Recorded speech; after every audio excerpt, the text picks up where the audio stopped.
Hello, everyone. This is spiritual teacher and intuitive healer Matthew John here. And I'm so excited to be joined once again by author Todd R. Deviney, who is the author of these two incredible books called Expansion for Ascending Consciousness, book one, and then, of course, book two.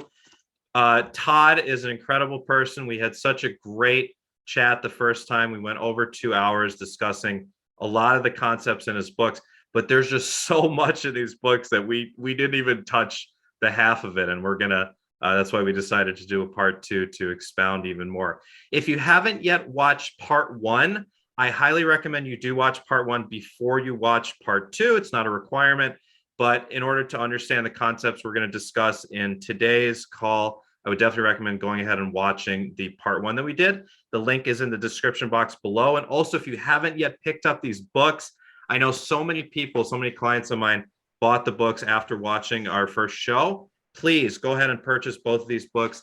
The Amazon links are in the description box below. So that being said, Todd, welcome back. Thank you for joining me again. Sure, I'm glad to be here. I'm also really happy to see that your books look really used and worn. I know. Well, this one, the story of book two, was that I was reading it in the bathtub at some point and plop. So, but alas, books dry. I've done that to a lot of books in my life. So yes, I very much use them and have post-it notes, and yeah, they're very well used.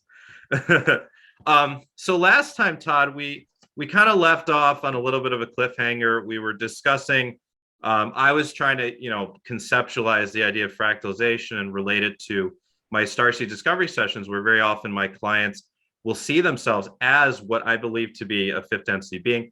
I just had a session with a client a couple days ago, and he went to a blue avian planet and saw himself as a blue avian. And I was kind of experiencing through him as well, because I believe that a part of my soul's history is blue avian as well.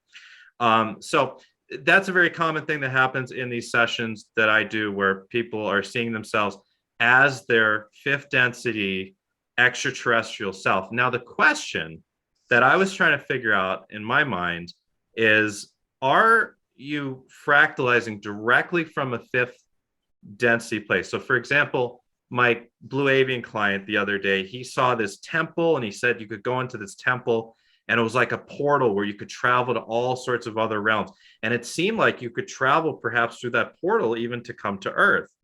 And is that a process of fractalization, or is it the sixth density, quote unquote, mother consciousness that is doing the fractalization, and now both the fifth density and the third density Earth being are existing? Or how would you explain that to me? Well, there's multiple explanations for when clients see themselves as fifth density, and they see them and they know that they're here, obviously, because we're incarnated in a body, and then they see themselves as fifth density. From my information, from the information that I have that I'm bringing forward, sixth density is the level where you begin fractalization. That is the point where you have enough excess density to be able to run the compartmentalization program and the fragmentation program to create a separate consciousness of your own, because the energy signatures, the discussions in my book about unique energy signatures and the barrier membranes, that's where you have the ability to start to fragment. Now, at sixth density, as you move towards seventh density, you have the ability to fragment more than once. So one scenario is that you have multiple fragments and you have sent one to third density, right, to work at Earth level, and you have one at fifth density that's working on the blue avian planet. And the third density consciousness is going to find what works best for them, the information that they need at that time. So they may not go straight to their sixth density higher self. They may go to the fifth density platform and start looking around and seeing their fifth density environment. The other aspect of that is that the sixth density is fragmented. We have to think in terms of not linear time, but in time of consciousness, which is all a period of now. And when you get into like galactic consciousnesses and the universal consciousness, there's just a lot of now with everything that's just kind of all there at once. And you can see all the way down into everything that you would have incarnated at third density, moved through fifth density, back up into fifth density. And here you are at third density in this incarnation, and you can see that. And it's not, doesn't okay. That rings a bell. but it doesn't make a lot of sense for us here on Earth because we're like, wait, I haven't this linearity of, you know, A to B to C. How can I see the fifth density if I'm still here in third density?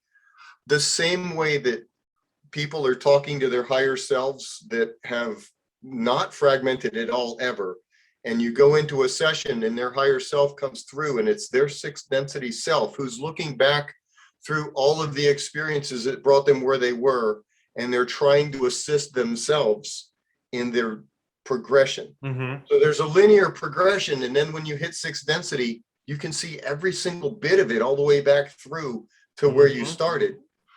And that's where you begin to try to help yourself to understand better so that when, you know, and you've already lived it. It's sixth density. You know exactly what's going to happen where. And, you know, like in this incarnation, I'm going to have a session and I'm going to try and get some answers. And of course, I'm going to be there to answer myself because I know that I need this.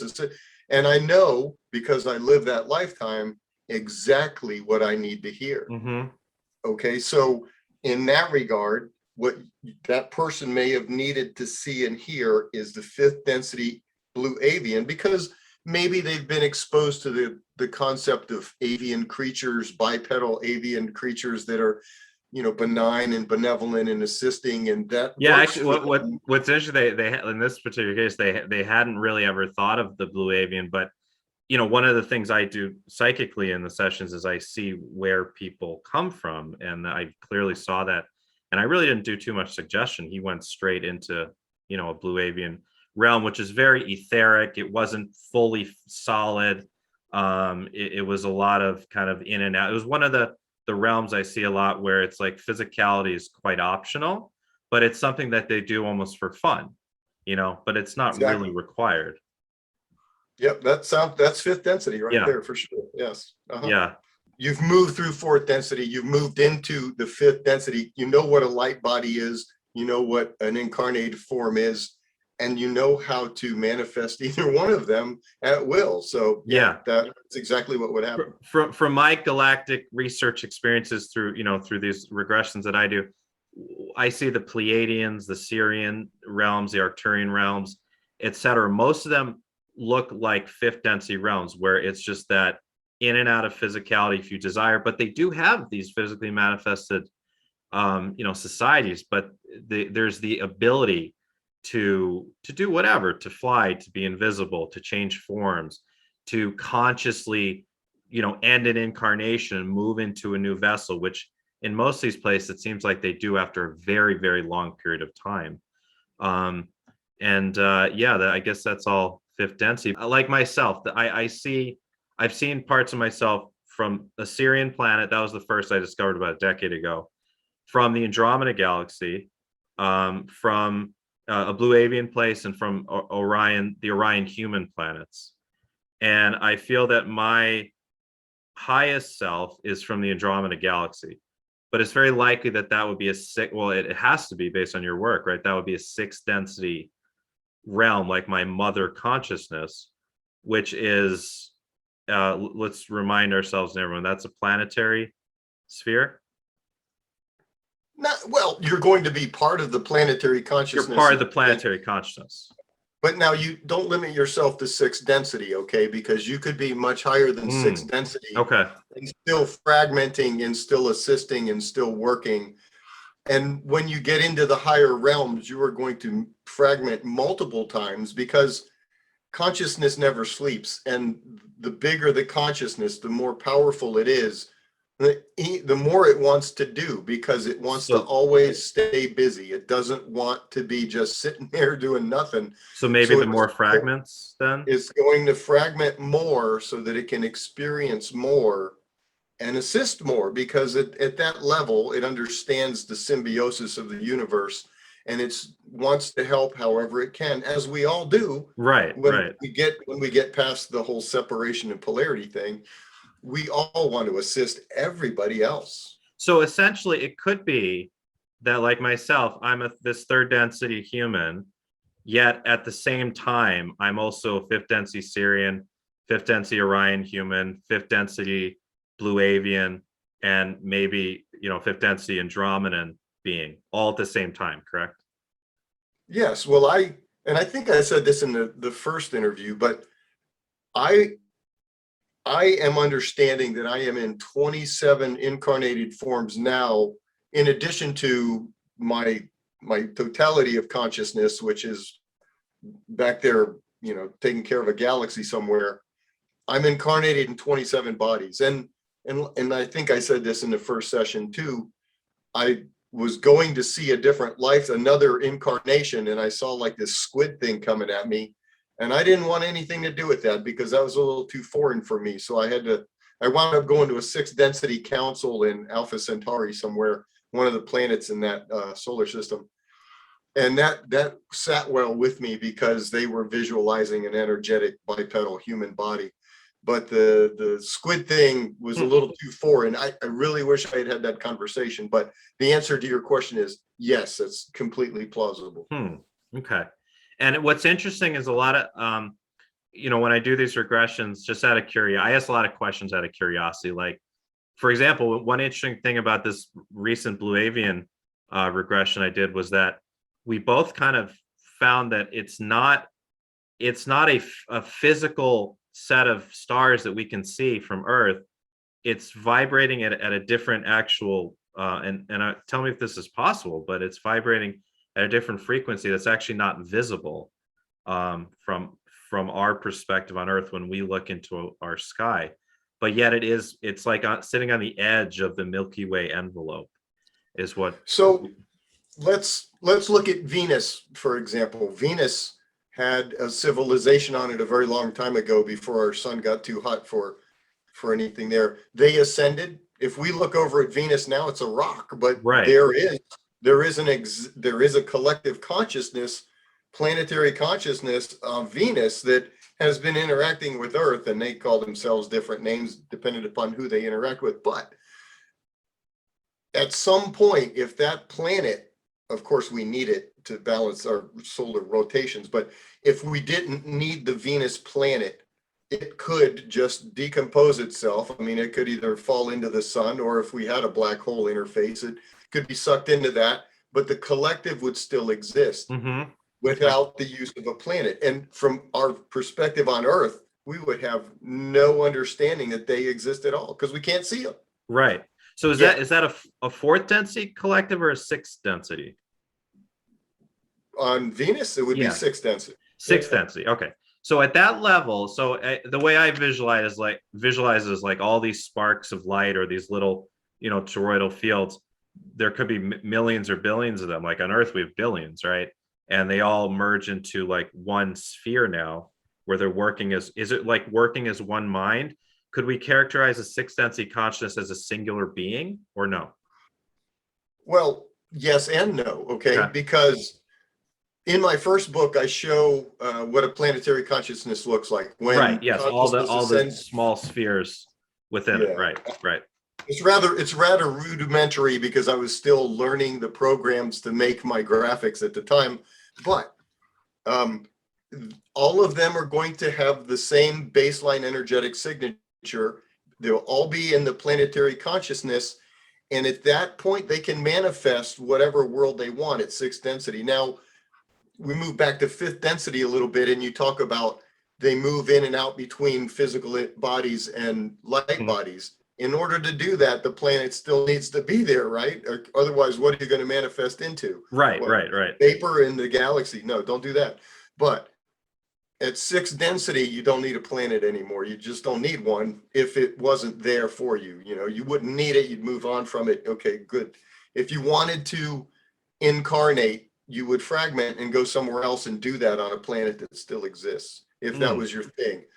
But inside the sixth density collective, and you listen to these sessions, there's always a hall. Why is there always a hall? Because this is where they get together and they are manifesting their light bodies, and they sit around this energetic table, and there's grand structures around them, and they're all shimmering and golden because they're just making this stuff up as they go along, because they need something more than just the interaction of consciousness. They like to have these props.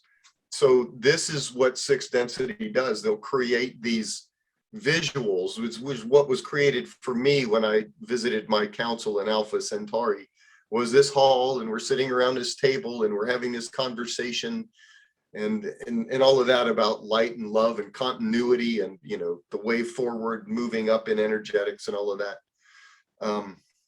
Did that answer your question? Because I get off kind of, and it led some new pathways of thought. What's interesting is a lot of the Starseed sessions I've done with people where we go to the Andromedan galaxy, very often it's a completely etheric realm where it seems to be, and I'm not sure of this, but it seems to be actually independent of a planet that's an actual rock, and it's just a realm. And I don't know if it's because a planet was there before, or if it's because there maybe is still, some sort of sphere, but we're just seeing the actual, the etheric realm that's there. But what you were talking about very much reminds me of when I'm thinking of those sessions with certain clients, where it's almost like a holographic simulation more than anything, where anything is possible and nothing is solid, which is it's very different feeling than the fifth density planets, like a Sirian planet, where there's buildings, there's beautiful crystal architecture buildings and architectural landmarks, and there's caves of crystals that you can go down under, and pyramids and temples. So for me, like, that's my reference point in my regressions with people to see what I believe is the difference between fifth density and sixth. Does that make sense? Okay, so in sixth density, where I was at this council in Alpha Centauri, there was a planet, because I went to go see it. Mm-hmm. And it was a rock. It was just desolate. It probably looked like Venus, I guess. Whatever Venus looks like. I've never, I could look at some pictures from NASA or whatever. But the planet was still there, but it was only there when I went to go look at it, because inside the sixth density collective was no concept that there was this ugly There was rock no use for it, right, anymore. It had, yeah. Once the ascension into the planetary consciousness is complete, when the planetary consciousness is at full power, the ascension pathways through physical incarnation end, and everybody moves up into the collective, and then it's done, because you've reached your energetic potential. And the reason for that is there has to be balance within that galaxy, whatever galaxy you're in, whatever solar system you're in, there has to be an energetic balance. And that's in the first book. In the second book, I talk about that. And when you reach parity, you stop. And that's where life on the planet ends. Okay, so when you're in fifth density, of course, the planetary consciousness already exists, okay? Right. So there's going to be sixth density just waiting for you to get there. Fifth density can exist with fourth density. So the planet could be inhabited with fourth density consciousness, making these wonderful structures, and there could also be a fifth density collective of consciousness that it's kind of like rings on rings. There's sixth, then there'll be fifth, and then the fourth are still on the planet. But now the fourth density people are manifesting bodies too as they're moving into fifth density. So you can see these fifth densities, and they have, okay, I'm going to project a light body, or I'm going to solidify and make an actual body to interact with the fourth density planetary collective. Okay, now as the fourth density moves into fifth density, their very last incarnation in fourth density, they will live in that exact body as long as they want, okay? And they will shift from the material form to the light body in that incarnation. So that incarnation can last 2, 3, for us, in Earth years, 2, 3, 4,000 years before they're ready to just set the body down and move into their light body. And that is their transition into fifth density. When they're ready for it, when they're ready to completely manifest their light body, that's when they lay down the incarnated body and they move into fifth density. And I'm just kind of visualizing the other planets that I've seen while you say that, and it makes sense. So what I'm seeing, or what my clients are seeing, is kind of both the fourth and the fifth densities, perhaps. I would say yes. Okay, that makes a lot of sense. You mentioned the idea of when one planetary body is ascending, there has to be a balance that remains in the galaxy. So for us on Earth, is there a corresponding like second Earth, so to speak, in the other quadrant of the galaxy that we're kind of on a seesaw with? As I understand it, we are in, okay, so the first balance is in the solar system. There's a solar system balance. This solar system had 4 planetary bodies that were supposed to have an ascension process. Okay. One of them destroyed themselves. That was Maldek, right? That didn't quite work out. Maldek? Okay, so you can give it whatever name you want, but sure, we'll go with that. Maldek. Okay. That is the name that everyone's talking about. But, right. The people that actually lived on that planet had a different name for it, but it's okay. We can call it Maldek. What did they call it? I don't know. Oh. They had their own name for it. Okay, I guess that makes sense. Throwing that out there, okay? Yeah, that probably makes sense. Yeah. The solar system has to have its balance, and we are working back towards that. But a lot of those consciousnesses that were on that planet that didn't quite make it, they started to come here, and some of those characteristics have bled through, and it's why we're so chaotic. That makes a ton of sense. Yeah. That makes a ton of sense. That's why we're kind of chaotic, but we're having to pick up the slack. Earth is, for the one that didn't quite make it, and to get the balance. Now, moving out into the galaxy, there is an opposing sector, and from what I understand, it's Alpha Centauri. I watched the new season of Lost in Space the other day. It's a kid show. It's very silly, but the CGI is really good. And all they talk about is trying to go to Alpha Centauri to start their new civilization. Every time I hear the name, I'm like getting a pin in my head. I'm like, wow. Yeah. Because before I went to the council there and all of that I didn't even know anything about that. Alpha Centauri or something. I'd heard the name in Star Trek, I think, back in the 60s when I was a kid, and never really given it a second thought. And now it's like I hear it every time I turn around. I'm like, this is really weird. Yeah. Or maybe it's just because I'm aware of it now. But sure. Anyway, so there is a reason why we talk about Syrians and Pleiadians and Andromedans and all of these other people that are coming here to assist. They're coming to assist us because we're holding everybody up, because they can't continue to move forward until we get our balance back. Right. We start to but really, they're us. I mean, we are the ones from those places on another level. The Starseed people are, yeah. I mean, there's a lot of you and I are certainly. Everyone watching this is probably a Starseed. That would be a safe bet, yeah. Right. Because people that are organic 3D are not going to be very interested in anything we're talking about, or they'll certainly think you know what's interesting. I've had 2 clients out of the hundreds and hundreds I've worked with over the past couple of years that are Earthseeds, and I found that there are actually a select few Earthseed or organic consciousnesses that have become aware and expanded enough to get into everything that the Starseeds are, which is to me a really good sign. There's a lot of them because we're pushing on the envelope of fourth density here. Makes sense. And the 3D negatives are trying very, very hard to keep us from moving into fourth density. It's when you're at the level that we're at, that a lot of us, not just me and you, but everybody watching and all the other people that are talking about the same things. When you get to our level of perspective, it seems very childish and very rudimentary, the things that are occurring, trying to keep people back and living in fear and all of that. And it just seems, it's like, come on. It is. You know what? In the Starseed sessions I do, like pretty much everyone has the same, experience and realization when they're on their more ascended 5th density place. Like all this stuff, the suppression of knowledge and, 3D religions and just the conflict, everything, it's so stupid. And none of it is relevant from the fifth density realm at all. They don't understand any of it other than it being a very low vibrational experience. But that being the case, it's actually very exciting from what I've found for our fifth or sixth density selves to come here and experience all this BS, because we can experience it in the higher realms. Exciting. You know, Yeah, that's what I found. that is probably exactly what you think before you come here the first time.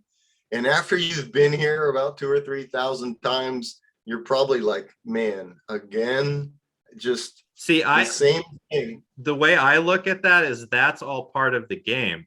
You know, when we come here, we know that we're stepping into this reincarnation wheel, the forced reincarnation, whatever you want to call it, and the, you know, constantly accumulating karma, then having to balance that karma and just over and over again and being in this very low density realm.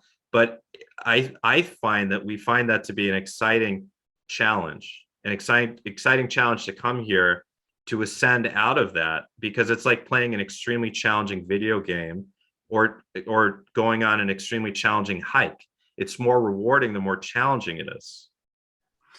It is. There is some reward to trying to find your path with a candle.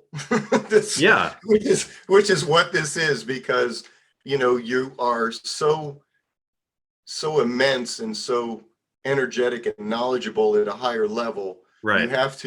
You have to be reduced down to this little flicker and put in this body, and then it's really like just a little bitty candle that's only showing you the next couple of steps in front, when what you really have behind you is this huge spotlight that could just shine and show you the path all the way to the end. Yeah, but you're not allowed to use that, right? Until we discover it, and then we can, right? Which is what you teach. That's what I was we getting both ready teach. to say. Yeah, That's what exactly. Once you reach the level where you can access that, when you've got your balance and you've got your energy, and you start searching for something else. That's the awakening that I talk about in my book. right. Once the awakening happens, then you begin to come online, and you pretty much are done here. Once you've got that, you know that this is probably the last round and you're moving into what comes next. Now that's an interesting thread, because I've gotten asked this question hundreds and hundreds of times over the years. Is like, people ask me, is this my last incarnation on Earth? Everyone's in a rush to get out of here, it seems like. And is this my last incarnation on Earth? And what comes next after this? And I've had, you know, different theories, and I definitely want to hear what you say. But, you know, I think for some of us, we're going to be here on the new Earth. I actually hope that's me. I hope I'm going to be here and see the work that we've done in this time period, this transition, you know, into the age of Aquarius. I would love to be here in a couple hundred years and see, you know, the fruits of the labor that we've done. I don't know if that'll happen. It's not up to me, you know, Matthew, it's up to my soul, right? But what happens to most of us after this?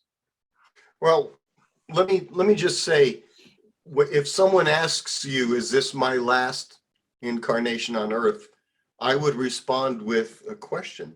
And that question would be, do you want it to be?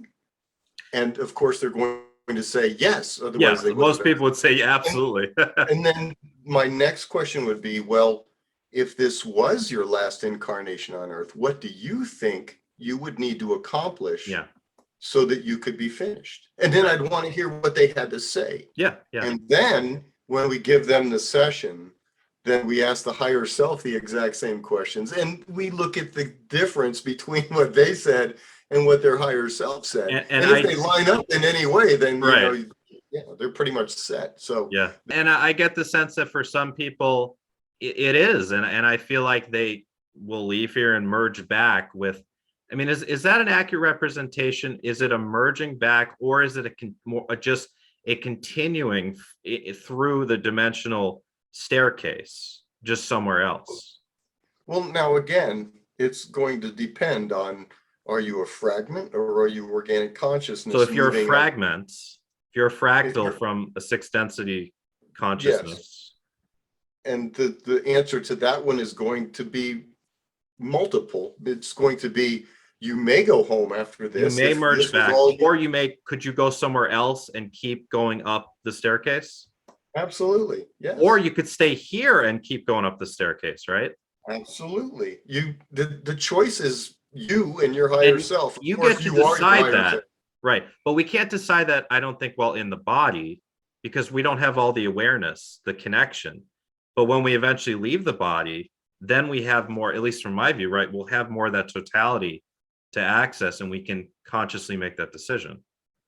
Well, the first thing that happens when you die, and I know because I've seen the process more than once.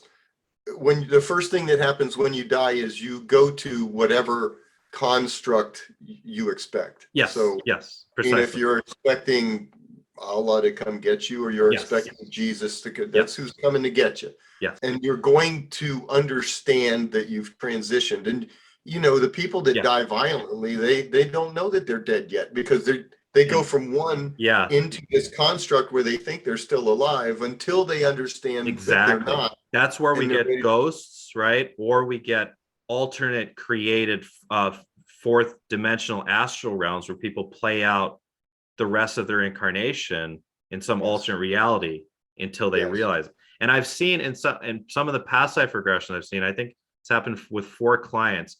We've seen that they died. It was usually a violent death where they stayed as a ghost, actually.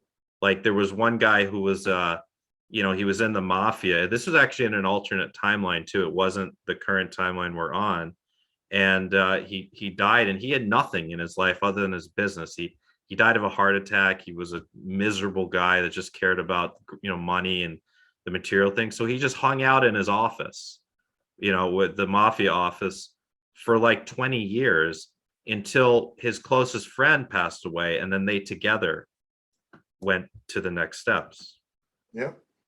Yeah, makes sense. From an ascended perspective, it's called a healing construct. Okay. Regardless of what that construct is, it's the healing construct. All right. So when you're in that healing construct and you're done with that, you're going to pass through a door or go down a hallway or whatever the visualization works for you. In that hallway, you're going to have the pieces of yourself put back together, which is the dissolving of the barrier membrane, the veil of forgetfulness, not the barrier membrane. And is that like leaving the body behind at that point? Because no, you've already left your body behind. Have you? So when you're in the, from what you've seen, when you're in the astral construct that happens in the afterlife, are you? Because I've seen that people still seem to be not in the form that they left in, like not at age 85, but they'll be like a younger, much more healthy version of themselves because it's like comfortable for them in this transitory period. Sure. They're manifesting a light body. Yeah, they're manifesting the image that they're comfortable. That's the healing construct. Yes, exactly. If you felt best at 21, you're gonna, but really you look down, if you really look close, because I did, I'm walking, but I'm not really walking because I don't really have feet at the bottom of what I thought were my legs. Okay. I'm just an energy, but Gotcha. I think I'm still in a body. That makes sense. Okay. And I could just float into this room that I needed to go into, but I'm walking because I'm entrenched in living. I still feel alive. And would that be the period where, because a lot of times I see, someone passes over and they really had they didn't completely resolve the soul contract with several family members. So in order to help resolve that karmic energy and just out of a desire, they ask their angels, or the angels give them the option of being a spirit guide for these people that are still on the earth in the physical. So would that be the space where one can serve as a spirit guide? So the reason why these things happen with the people that we have had in our lives as mothers, brothers, fathers, sisters, and friends, really close friends, is energetic co-resonance. When two consciousnesses share experiences, they create the same energetic signatures within their consciousness.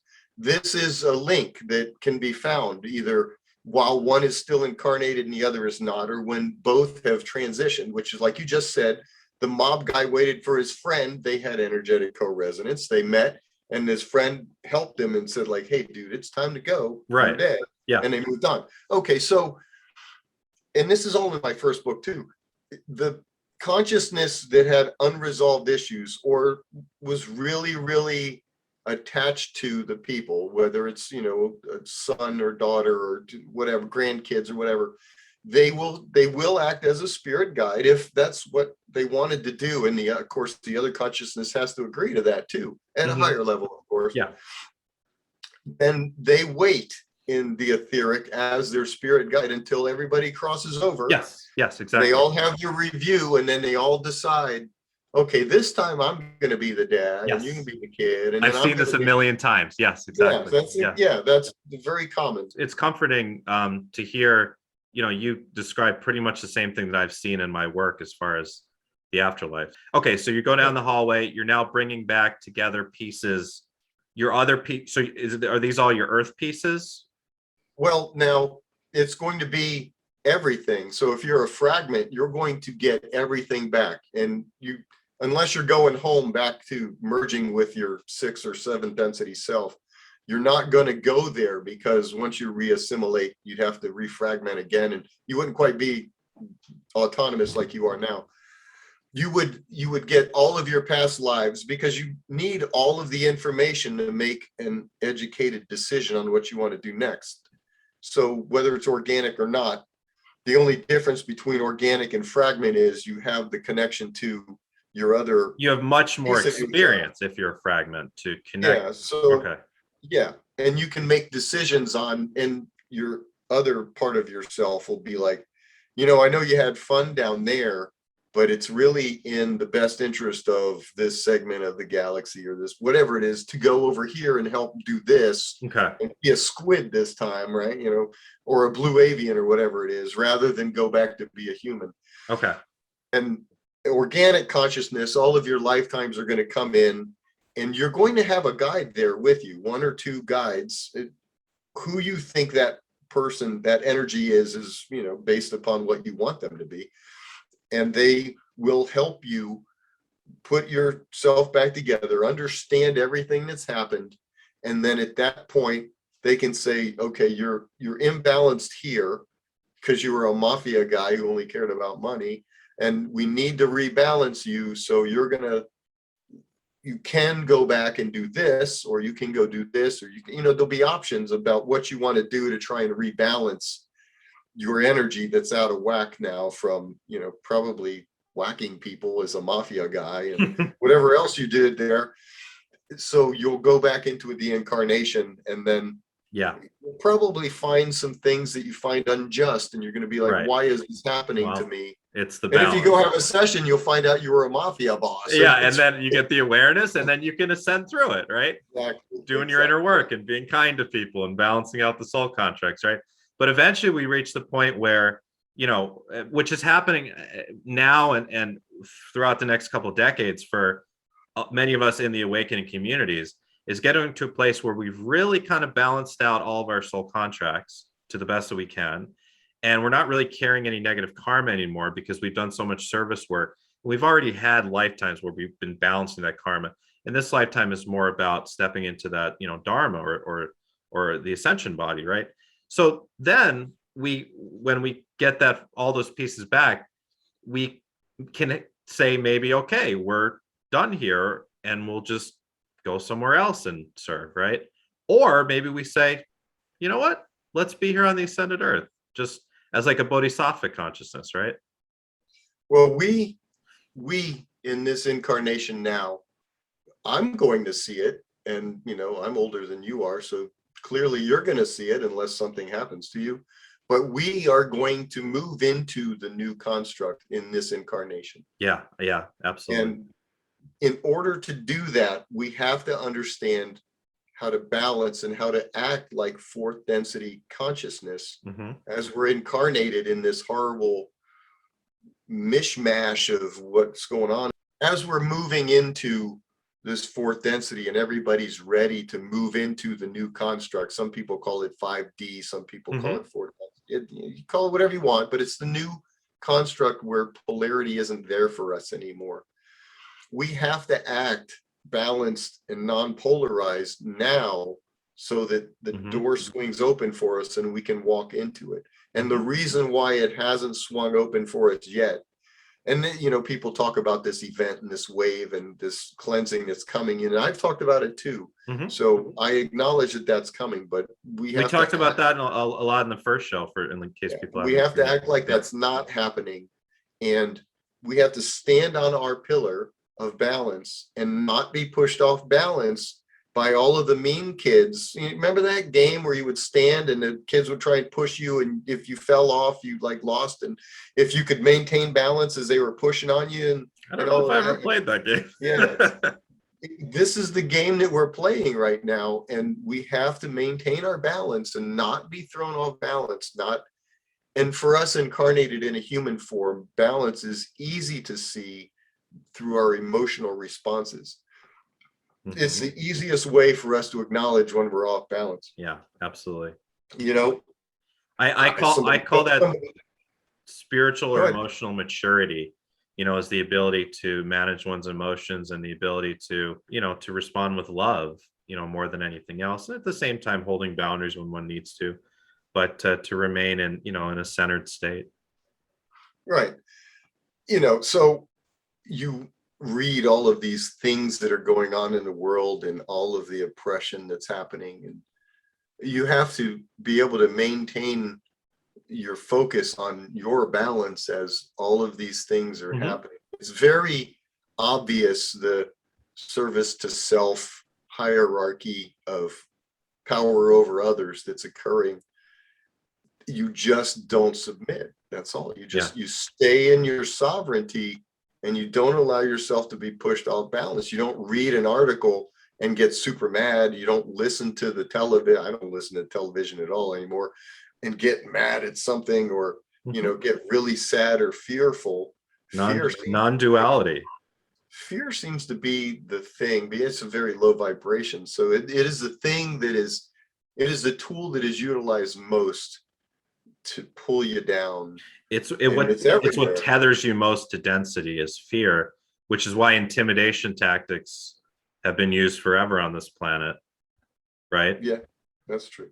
Yeah. So the idea of moving into the new construct is all about balance. You have to stand in your truth, and standing in your truth means you don't lie. You know, if you're selling a junky car to somebody and you know it's junky, you need to either let them know or make the price. I hope that didn't happen to you recently. That's why you're sharing it. No, not at all. But I mean, used car salesmen, I have a thing for them, because I did get taken advantage of once, a very long time ago. It was a painful, expensive lesson. A lemon. But I learned it. Yeah. But anyway, you know, we seem to judge success, not so much the people, you know, involved in what we're doing, but I mean, on Earth, basically, by, if we can screw someone over and get money out of them by screwing them over, it was successful. No, that's the absolute worst thing. But the thing is, we're smarter than that, because, you know, we know that people who scam others and take advantage of others, they're creating bad karma, and it comes back. It has to, because these are part of the laws of how dense of a realm we're in. Whether it comes in this lifetime or the next lifetime, and it's not so much maybe necessarily that it has to be, but their soul always wants to balance that out.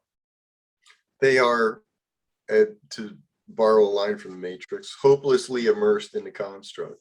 You know, money is, stuff is a fictional item. It doesn't even make any sense. I mean, but it's neutral. It's neutral. It's not the root of evil at all. It's just, it can be used for evil. It can also be used for good. This is true. It's non-dual. This is true. I would say that it is used more for, it's used more for control than anything else. Power and influence, but it doesn't have to. Like, we could live on an ascended Earth still with currency, and it not being something, and it actually be something that helps with equality. We're going to. Right. Yeah. Right. We're going to, at the point where no one can lie to each other anymore, and no one wants to, and we can all feel each other's emotions. Yeah, of course, that's exactly how it's going to be. In book 2, you know, in book 1, you talk about third, fourth, fifth, sixth sense, etc. In book 2, you actually separate them into decimals, 3.0, 3.1, etc. And 3.9 is that's the last level of the third density?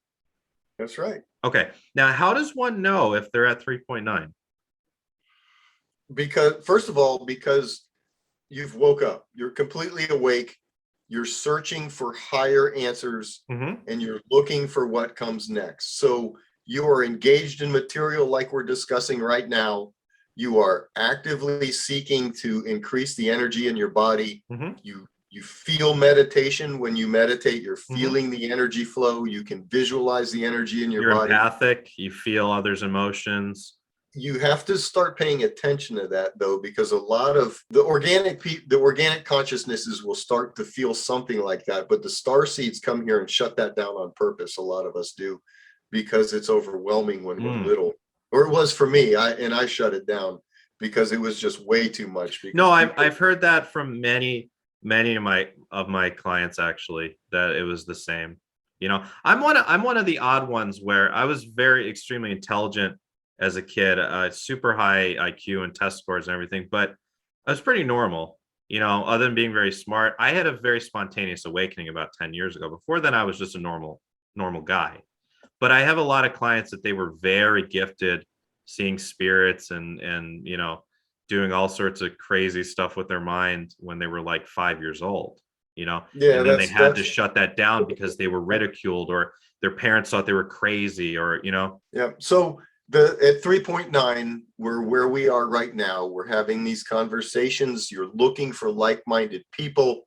You are very disappointed in the lies, in the construct that has been the same for thousands of years. You know, the hierarchies that are there. You feel and then, so how do we know when we're social injustice is just terrible? You can't stand it. So there's, you know, probably hundreds of millions of people on the planet at that place right now. How do we now know then when we moved into 4.0? Well, it'll be physically and literally earth shaking when that happens. So that's undeniable. That's a collective. That's the collective shift we talked about in the first talk, the event, as you call it, or other people call it.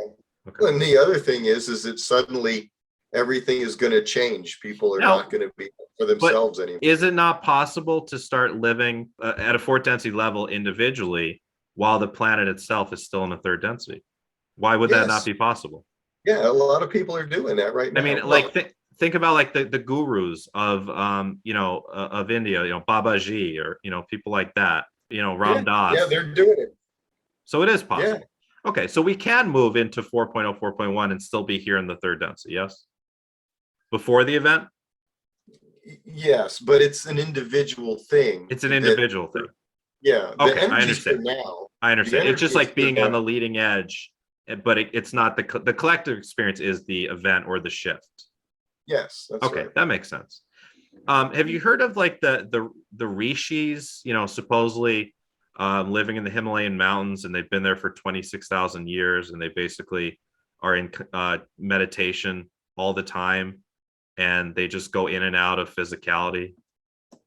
I have no information on that. I'm guessing that's a fifth density experience just here on Earth. I would say no, because fifth density isn't here right now. We can't see that. Well, what would that be if someone is, you know, I mean, there's even been Indian Babas that have been like that. They've been in the body for 500 years and they're just still all the time because they're kind of there, kind of not. I don't have any information on that. I don't know. I mean, I'd have to look into that and see. But if that is true, was. And I know that is true. Look, there's crazy, you know, YouTube videos out there of this kind of stuff, and of people in the Himalayan mountains wearing absolutely nothing and just sitting outside in meditation when it's like 0 degrees and snowing for days. I mean, this is not normal. Yeah, that I completely understand. Third density behavior. Well, that's the power of the consciousness over the body. That is a thing that can happen. There was some show in the 70s where a dude like folded himself up into a box and stuck himself in a pool for like 20 minutes or something, and then they unfolded him and pulled him out. And I was a kid when I saw that, and I'm like, how does anybody do that? but it was there, and there was no denying it. He came out like he looked like a rubber duck or something, and then he finally came back, and I'm like, first of all, why would you do that to yourself? And second of all, how do you do that to yourself? Yes, there are some amazing things out there that are very difficult to explain from our normal perspective of what we expect in a human form. Now, fifth density is not something that is interacting with us right now. The Earth, again, think in terms of now. There's only now. Everything that could happen has already happened, which is very difficult, even for me, to wrap my head completely around. And the same is true for infinity. When you think about prime creator, and for whatever reason I can go there, but when I'm looking for an edge, because I always expect there to be a barrier, something, an end, there's no end, and I can't wrap my consciousness around infinity. I have taken clients to future lifetimes that they haven't lived yet. The question would be, how do you do that? Well, you do that because there's only now, and the linearity is there. And that begs the question of, well, if they're in this future life and they're having this future lifetime where phones are like, you fold them up and put them in your pocket because they're flexible. They're like I don't know, but they're just sounds like rubber. Back to the Future sort of representation of the future. Perhaps, but they're either one in an alternate timeline that's already, that's out there. So there's all kinds of alternate timelines. Right. But my specific question is, I want you to go to a lifetime in the future that you haven't lived yet. Okay, so with those parameters, they go to a lifetime that's in the future of this planet. And the one lady was telling me who this social influencer was, very rich guy, and they're on this island, they're having this great time, and all of this stuff. And she's talking about it's just very, very interesting that it's all of this has already happened, but it hasn't happened for her yet. And it brings the question in, if everything's already happened, then basically we're just walking a path that's already been laid out. I was going to ask that, like, where does free will come in here? Like we talked about in our first talk, we're all living in our own, basically, timeline in a sense. I mean, we're in this collective timeline, but as a consciousness, we're in an individual timeline where we're stepping from lifetime 1 to 2 to 3 to infinity, right? And it exists as a separate time construct outside of the time construct we create in the third density realities or wherever we are. But yeah, is there still free will then? You know how The Simpsons has predicted like all this crazy stuff from the future, it ends up coming true. And the question is, well, is Matt Groening a time traveler, or is he an astral projector, or is he hooked up to some CIA information portal about what's happening in the future? How does that happen? So could it be that basically they're just seeing what already happened in the future? They're seeing the choices they already made, but those choices were still free will choices at the time. Yeah, that makes sense. And that's kind of the They're answer free, to the free will versus destiny argument, actually, isn't it? Well, now, come on, this universe is founded upon free will, which is what allows each and every individualized consciousness to be their own unique individual signature, is that you're all allowed to make your own choices, good and bad. You get to make them, and maybe in your life review, when you're walking down that hallway and all those pieces are being put back together, you're like, wow, I was really bad in a couple of these lifetimes, and I don't really want to do that anymore. That is how balance happens, and that's how we move forward. It's all these choices, both good and bad, that make us the individual, unique people that we are. Yeah. So, okay, so a fifth density construct, it just may not have happened yet on the planet, but yet it exists and we're not able to interact with it. But from 2021, it just doesn't exist yet. Is that accurate? I would say that we are not allowed to interact with it. But does it exist? We talk about the stacked timelines. In your book too, you said there's over 100 And in our first talk, you said you don't know how many, but in the book it says over 100. So there's a lot of these stacked timelines, right? And they're all merging, correct? They have begun to merge now, They've yes, begun to because merge. we are reaching the point where we are going to start. Earth has still got a long ways to go in, Right, linearity time, but right, we've reached as far, looking from consciousness view, where it's time to start moving things up and not right, let them keep right, bundling up and bunching up in third right, density. It's time to start moving forward. right, And just as some of consciousness from planet Maldek were brought here, some of the consciousnesses from Earth that are not ready for fourth density are going to be going somewhere else, because it's time for the planet to move forward, and right, it's time for the boiling pot to start making steam, right, right. stop But boiling. to go back to the question I was asking, so could there be on top of all these third density timelines, is there like now up here a fifth density timeline? It's just inaccessible to the third density timelines. Yes. Okay, that would Yeah. make sense. Could we I say would that say the realm, how would you categorize the realm of the ascended masters of ascended entities? Is that a fifth density realm, or what would you say that is? I don't know. I would say fourth density. I would not say fifth Fourth density. density. The way I've always visualized that as it's like this these layers around the physical Earth, and there's a lower 4D. I've always called the fourth dimension, not necessarily density, but there's a lower fourth dimension of negative astral entities, and then there's a much larger, higher. It's much larger because there's more energy there because it's light versus dark of higher entities. This is your Jesus and Archangel Michael and all your saints and all that. So that might be fourth density. Yes. Well, yes.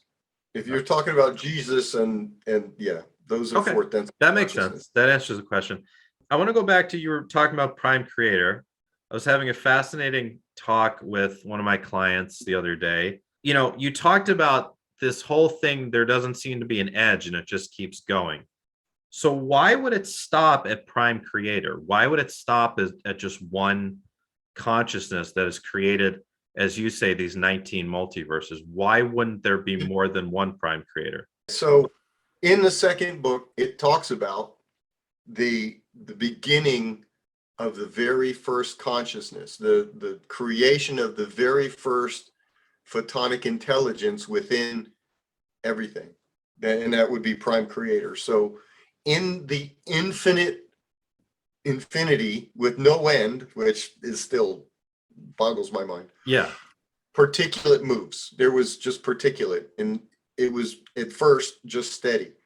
And then my question is, okay, where'd that come from? Because Exactly. I want Who all the created answers. that?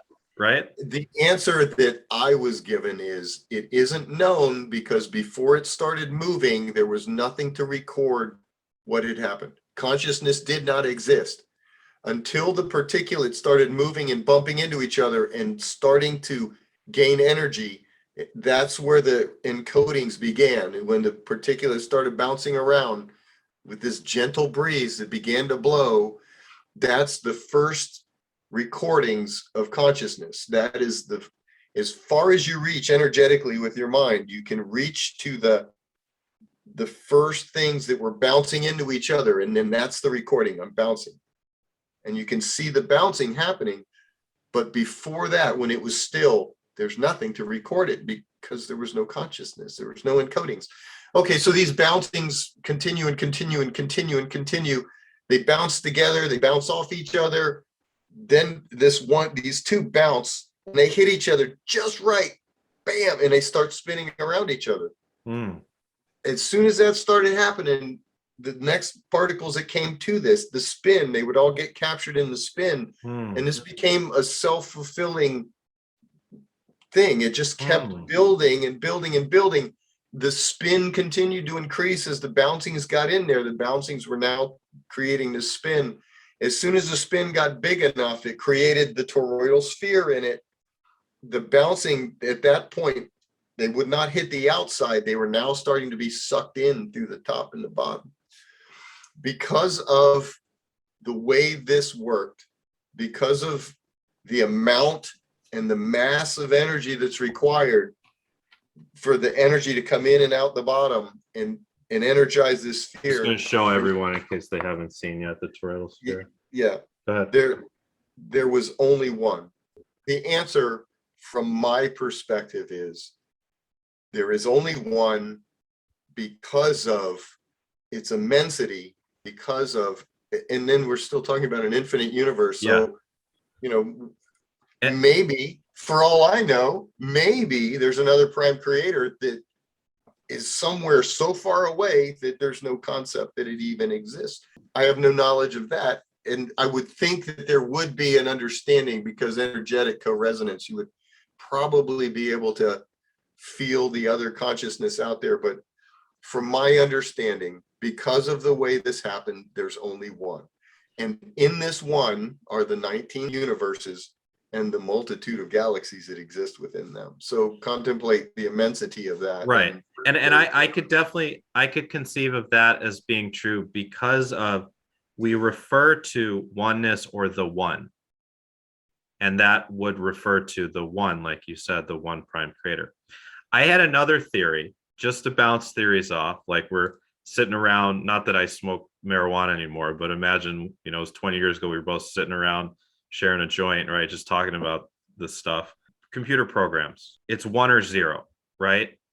1 0 0 0 1 1, you know, what that's like the very base of coding is it's either 1 or 0. Switches are 1 or 0. The theory that I came up with was, it seems like maybe it could either be 0 or 1. So if there is something, which we know there's something because you and I are sitting here talking to each other, and we have all this material stuff where we know existence exists, that means it would have to be infinite, because the opposite of that, or the 0, would be nothing. So because we're not living in nothing, then logically speaking, we have to be living in an infinite Russian doll that never ends. It was just a theory I came up with. Okay, we can go with that. It's and I'm not saying it's true, just way a more theory. Complicated than that, but yeah. Which would mean that potentially there are other prime creators, and maybe there's something even. But at this stage of our evolution, does that even matter? I mean, to me it does. To my Virgo mind, I'm like, I want to know absolutely friggin' everything, which is why I found you. This has helped me to figure everything out, you know? Just a theory. And I don't know what's true. Of course not. I don't know if anyone does. For me, that's as far as I can see. And I'm really, really surprised and happy that I can see that far up into it. You know? It's incredible. Like, yeah. That's pretty good. So that's absolutely incredible. Understand that I'm looking at information that's very difficult to decipher and put into human words and terms. Absolutely. And I'm doing the best I can with the information that I'm being given or shown, or absolutely have incredible. So if you find if you know, at some later date or whatever, there are some inaccuracies here, it's translational errors. Of course. No, sorry.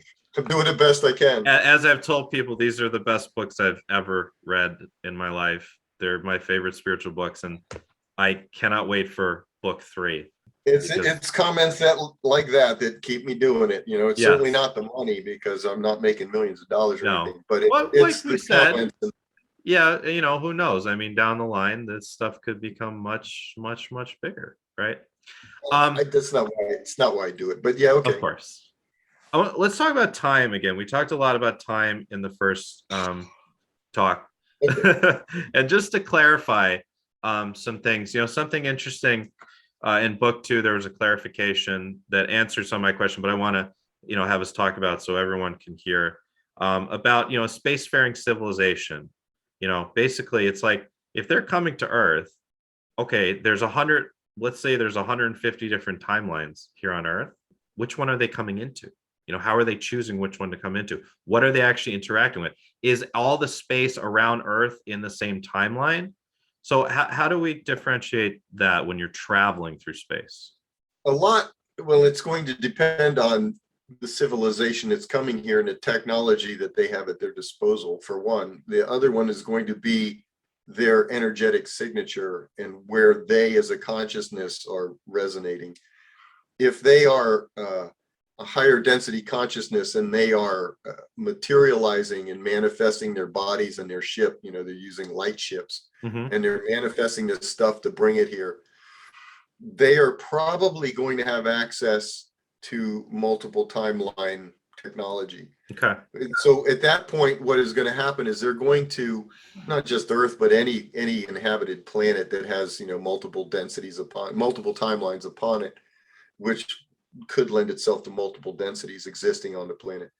They're going to see this golden shimmering orb that looks like, gosh, I'm trying to translate what I see. It's shimmering and it's doing this at the same time, and you can see like all of these different webs within it because the planetary grid is manifesting the timelines. So the planet is going to be manifesting all of these, and it's going to look like this.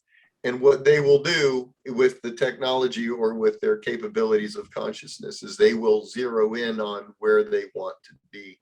Okay.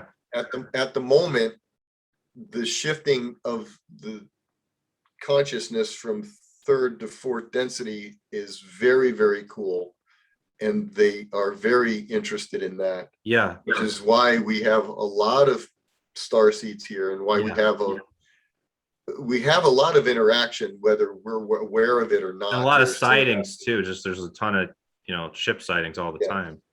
Yeah, for the people that can see them, yes. And a lot of them are caught on video and put on YouTube, or they end up on the news, though, like we talked about the Phoenix Lights, But you have to know what you're looking at, and you have to be looking up. A lot of people are so immersed in their exactly. They'll look at it and be like, oh, that's BS or planes or whatever. Right. Yeah. That's a cloud. Okay, we're in timeline B, but there's a timeline A, a timeline C, timeline D, where events on this planet are happening differently. Are events happening differently outside the planet, or is outside the planet the same regardless of which timeline we're in on our planet? Consider the satellites that we throw into orbit, that we have orbiting around the planet, because that's a pretty good question, right? If there's all these other timelines, why don't we see their satellites, and why don't we see their tech? And if there's fourth density stuff and they're so far advanced, why don't we see all their crap in the sky? Right. All right. So the Earth that we are solidified on right now is vibrating at a oscillating frequency and wavelength, all of the particulate. Okay. And that's the timeline that we're involved in. And we're digging holes in the Earth here. Right. And it's not making a hole in the other timelines. Right. The reason for that is every bit of this that we see as solid and immutable is being held in place by this frequency and wavelength of the timeline that we're on.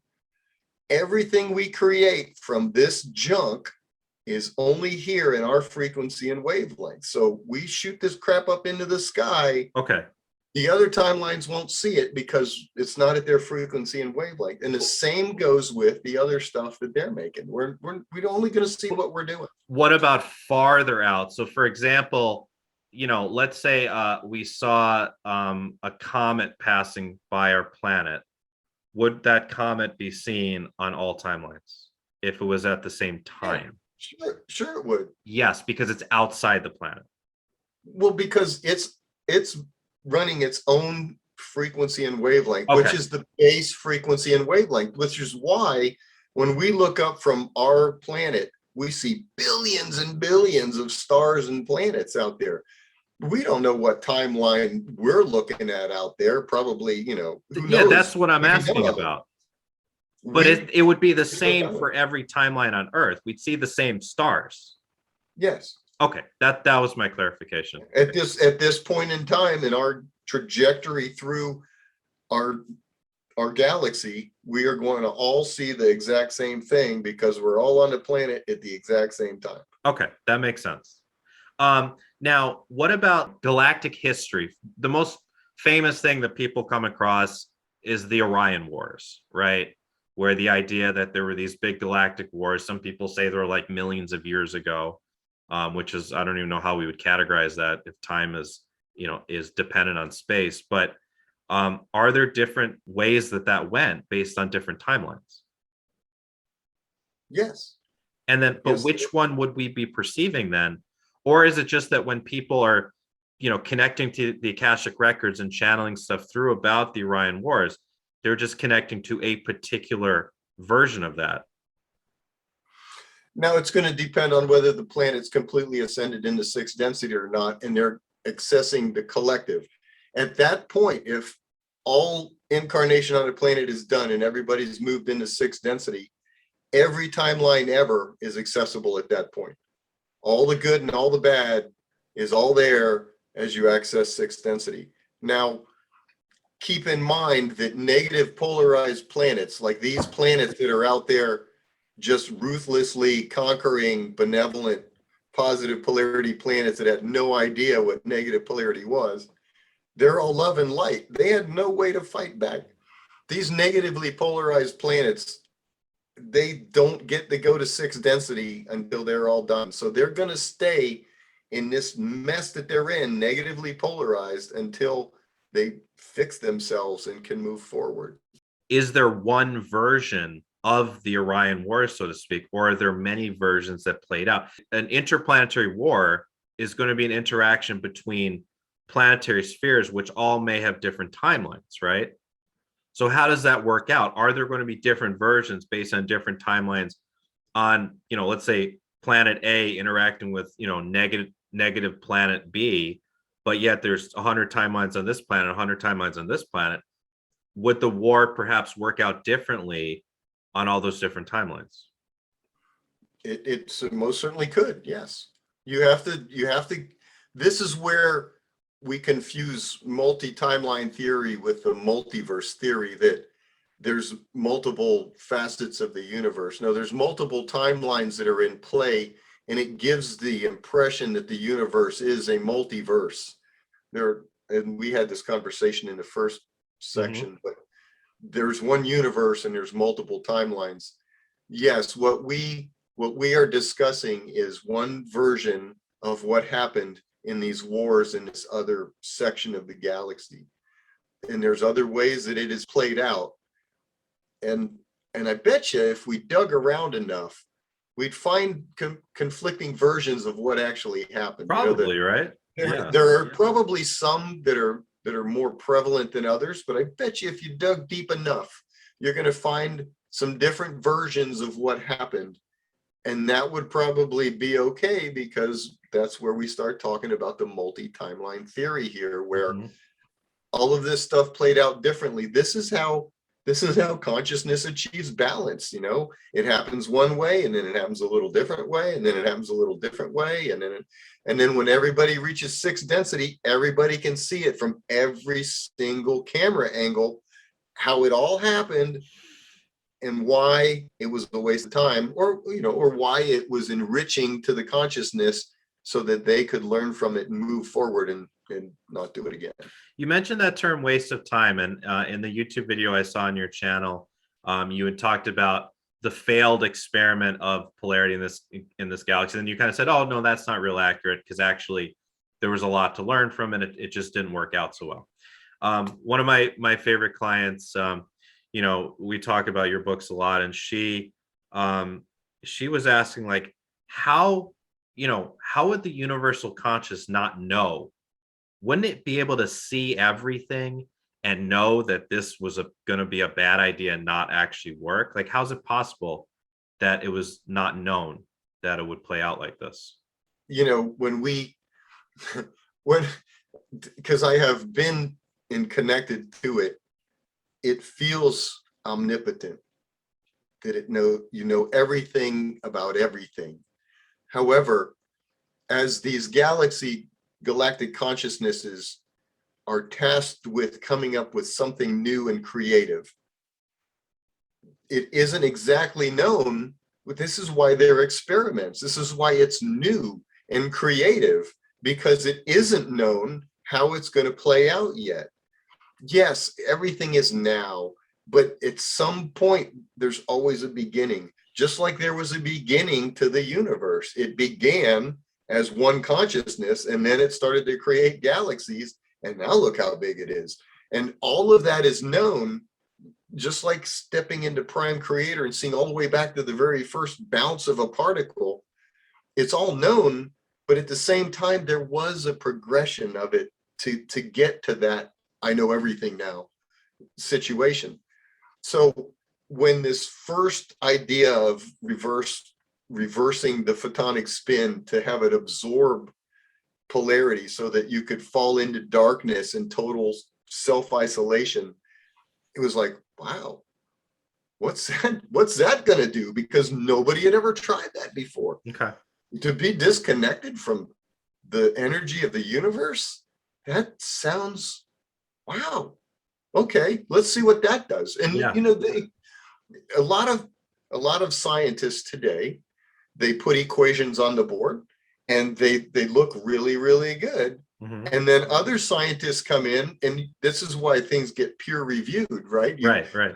You put your hypothesis out there, and at some point the hypothesis is accepted, and next thing you know, you have a theory of relativity, but it's still just a theory because we have to put it into practice and see how it actually happens in the real world.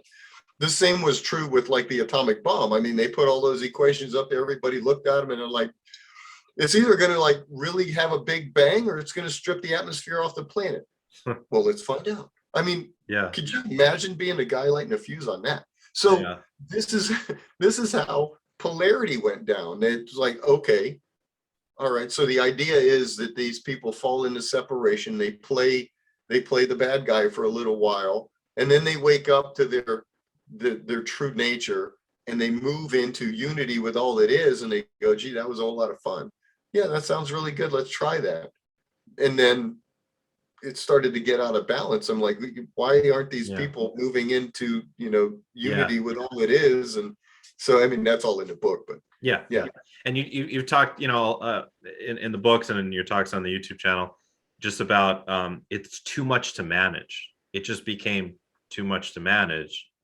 It's like a whack-a-mole, right? And there's no end to the creative ways that the service to self-consciousness is used to just keep going with their agenda, right? So it's just, well, it was supposed to stay where it was put. It wasn't supposed to spread like a virus, right? There are non-polarized planets that were meant to stay non-polarized pathways, and the polarity comes into the lower densities and starts whacking things out and tries to turn the planetary consciousness to negative, more negative than positive, so that they can become the energy source for the negative. And it's just too much to manage. From that perspective, it's just, this is like way too much to manage. Just shut it down. The engine is going to tear itself apart if we don't turn it off. So, and we talk about, in the first talk and in your books and all that, we talked about that likely. I know that, I had different theories as how it might happen, and who knows, how the event's going to happen or whatever. But we can see that it's from our now, right, on Earth. But what is the relevance of our now versus the now of the universal consciousness as to, quote unquote, when it occurs, the event or whatever that, eradication of negative polarity is? So there's no set time, because time is irrelevant in ascended It's just the experience of our construct, our conceptualization of it. Could already have happened. We just haven't felt it yet, perhaps. And it hasn't happened yet. So we have this tendency to be Earth centric. We think that like everything is revolving around Earth, and that this event involves Earth and just Earth. That's not true. The eradication is a galactic eradication. I mean, it's coming through the central core, and it's reverberating out through all the system stars. All of this, it's just like moving outward like this. It's just all going to be gone, because there can't be any place for it to remain. You can't leave the infection in your body, or the infection will come back. You know what I mean? Mm-hmm. So you have to take this course of antibiotics but you, instead of taking the full 14 days, you only take it for 6 days because you start feeling really, really better. Mm-hmm. And then you get sick again because, so the same is true for this galaxy. It's sick. It's a sickness. And the antibiotic needs to be administered to the entire body at the same time to eradicate the sickness. So from an Earth perspective, we are but one tiny little planet in this huge galaxy of billions of planets with, 10% of them are inhabited and the rest of them are, systems of consciousness that have to be cured all at the same time. And as we do this, there has to be a balance maintained. So as the eradication comes through, the balance has to be restored. We can't have a pocket of horrible negative polarity that we're counterbalancing with this overpolarized other sector. We have to get things back into alignment before we blast this one, because then this one would be out of whack. This overpolarized one would be out of whack, the overpositive one, as this one turns positive. And then the balance is very delicate. The interactions and the things that have to occur, and Earth is just a very small portion of that. And Earth is turning positive. It doesn't look like it because the resistance is there and it's all in your face. And the service to self people have the levers of power right now, because that's how levers of power work. They're, basically service to self people that are pushing to get those levers in their hands, because people like us I don't want them, and neither do you, right? Okay, so it looks really bad on Earth, but really things are moving in a positive direction. As much as it doesn't seem like it, these conversations that we're having, you and me and everybody else that's out there spreading this information, is having a profound effect. Yeah, it really is. We are moving in the right direction. And at the point where everything is ready, everyone has made their choices, all of the balancing that can occur has occurred, the galactic pulse from the central core is going to come. And it's coming straight from source through the galactic center out through the system stars. So what we're going to see is something affecting the star that then washes over the Earth. There will be a physical response and things will get better. But why does it have to wait? I guess my question is on the timing of things. Why would it coincide exactly with us on Earth, like you said, having balanced out all our stuff individually already? We all have this feeling that something's going to happen soon, whether it's in the next 10 years, 20 years, 100 years, whatever. But what if I'm just, devil's advocate. What if it doesn't? What if it's thousands of years from now? Like, how do we know it's imminent? I just know it. I've been told it. Yeah. And so have a lot of other It's a feeling. people. No, I know. We all kind of share a similar feeling. And that's that reinforcement that's happening. If everybody on this planet, or 90% of the people on this planet, immediately embraced truth, love, compassion, and empathy 100%, it would happen tomorrow. So how likely part of the attracting mechanism of it, but would that mean that we're in charge of when it happens, or would it just mean that it's happening and it's just we'll be able to accept it when we can? No, if 90% of the planet embraced love and unity, we wouldn't need then we wouldn't need it. Okay, yeah, I see what you're saying. We wouldn't need it. We wouldn't be all waiting for some external You're right. Yeah, you're right. We would have done it ourselves. But the problem is we all pat each other on the back. The problem is we're banging our heads against the wall collectively, seemingly not really moving as fast as we should or need to. So it may be necessary. Well, it's going to come it's going to come, because at the point that it's ready, that is a galactic decision, it will happen. Irrelevant of what's going on.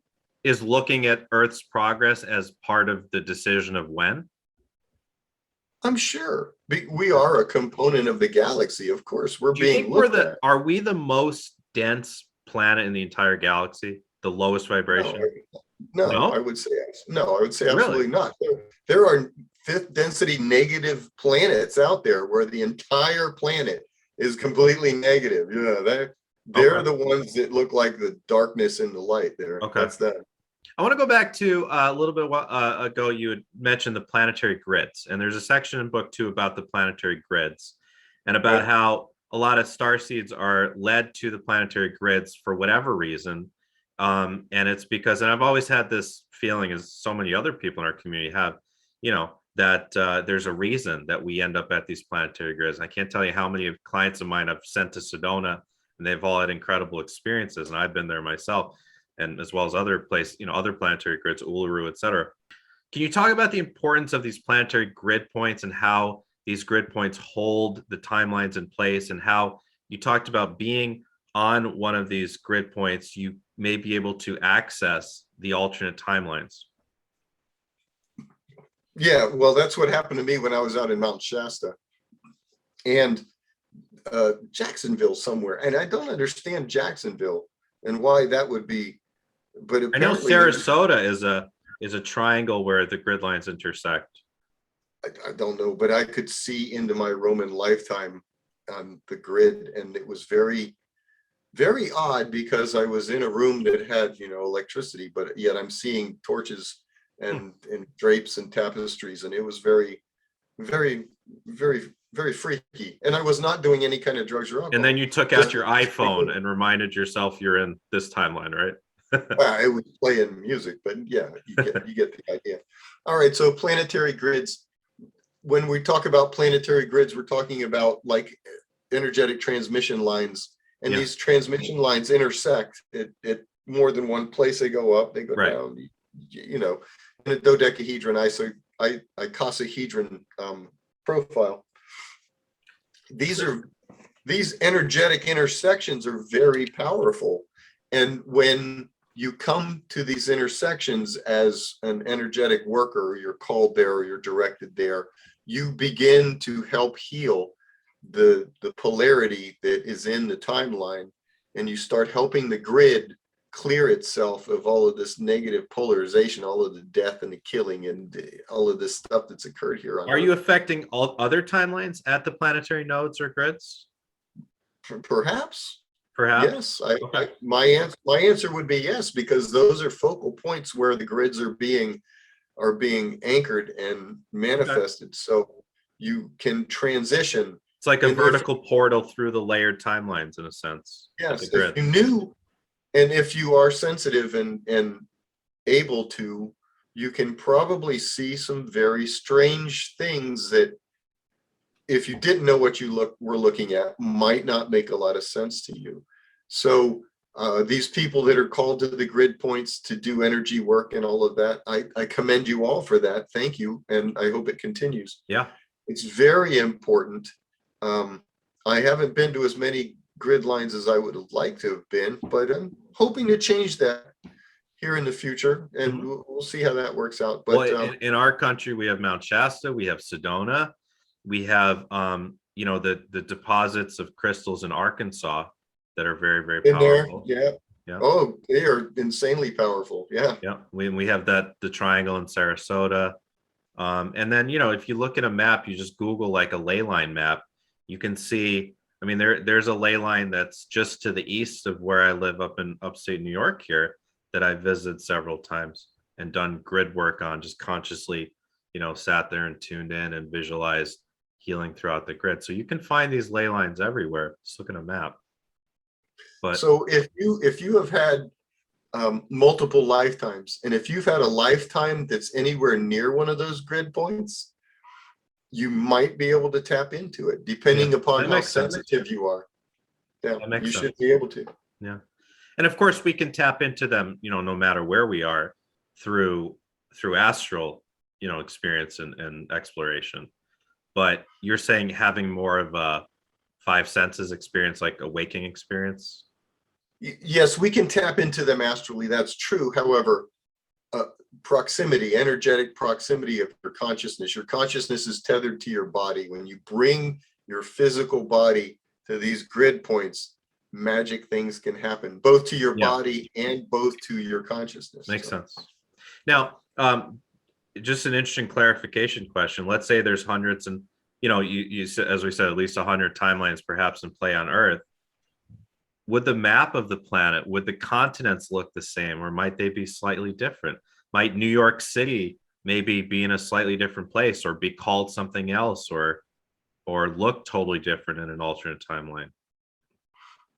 The possibility is endless. Yeah. I would say, based upon the physical changes that have occurred on the Earth that are first and second density changes, these affect the physical planet. It's the same reason we can see the same planets up in the sky regardless of what timeline. Oh, so they're going to be the same for all 3D timelines. I would say that, we can see when we're looking, especially Google Earth is really good for this. We can see that water has washed all over this planet at some point, long before civilization was here. It was just sloshing around and made all these channels and cuts and mountains and all this stuff.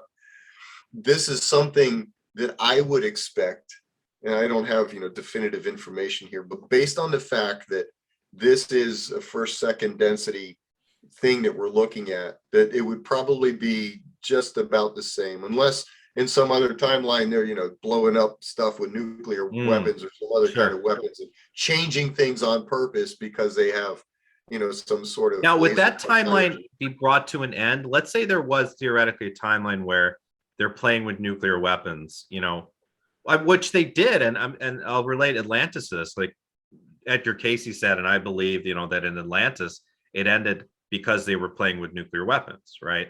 So would that timeline just be ended because it was kind of a bad experiment, or what would happen? Yeah, it was. Earth has been restarted more than once. Yeah, I was going to ask you about that. Direction. Can you explain that? So from a galactic consciousness perspective, or a system consciousness perspective, the planet, some planets are allowed to destroy themselves. I mean, we're talking about Maldek. It was allowed to destroy itself. Right. That was a lesson that was learned, that, okay, we can't let that happen again. So free will exists until some adult guidance needs to be inserted to keep the children from, killing themselves. Yeah.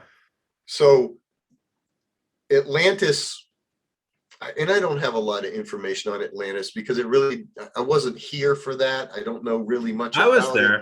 So many of my clients were there, and I was in Lemuria. A lot of my clients were in both. Some were in Atlantis, some were in Lemuria. So, and I saw the end of Lemuria with the flooding. It was horrific. It was just these giant 200-foot waves coming in, and it was just the end. And there was just this gray sky and just this sense of doom, and just the word had filtered through that all these bombs went off and this was the end, and a lot of the ships came down, and some people were taken to the inner Earth, some people were taken off the Earth, some people just died and then reincarnated. It was just horrific. But what happened? Did that timeline just end, or are we still on? Because I think we're still on that same timeline. I think they built the pyramids right after that, and we're still on that timeline. There was more going on than nuclear weapons. So there is evidence. Laser weapons too, that they were using. There was energy that the negatives were using that was eradicating consciousness, blowing it back to its first density particulate, and that was not going to be allowed to happen. You are not going to be able to take a consciousness that has evolved into third density and blast it back into first density and make it start all over again. That had to be stopped. And that is not the nuclear weapons or the laser technology. It was actually crystal technology, but it's not going to be allowed that you can just infringe on consciousness to that extent. And in that regard, it was stopped and restarted. That's the information that I have on the last restart. Was the last restart Atlantis, or was this something farther back? That I don't know. As far as I know, we're still on that timeline where Atlantis happened, and there were the nuclear wars, and then they kind of, a lot of the Atlanteans migrated up to the Egypt area, and that's when there were the Syrians, the Blue Avians, a lot of ETs were there to help build the pyramids, like you talked about in one of your YouTube videos, with advanced technology, and we went on from there. But that's interesting about the Earth restarting because they were doing that. Well, there's one of them in the Bible. It talks about the earth was covered with water for 40 days. That was Atlantis. That's wonderful. It's wonderful that it's contained there, that it was restarted like that. I mean, I don't have any Is that an actual restart, though? Well, if it something that washed water across the entire planet, that's a restart. Well, that was Atlantis, yeah. And then, some But beings still survived through that, like the beings that went up to Egypt and up to the, that were in Russia and northern parts of North America, they survived because they were high enough and far away from where, a lot of the weapons were. Is that a restart? That was, yes. Oh, yes, okay. that was a restart. Okay. All right, that makes sense. Okay. Seems like one to me, doesn't it? I don't know. I don't know if a restart is that, or if a restart is literally like, that's what I was going to ask you about, is does the planet blow up and then come back together and restart? No. Okay. Like Maldek, like if Maldek were to restart, That's not possible. The solar system is already complete and exists. Okay. I mean, and I talk in the first book about how a solar system is created, and yes, it takes a very long time to coalesce the planets and the systems and to get the energy started, okay, and to start life and all. It's okay, very, so it wouldn't be able to involved just process. suck back together.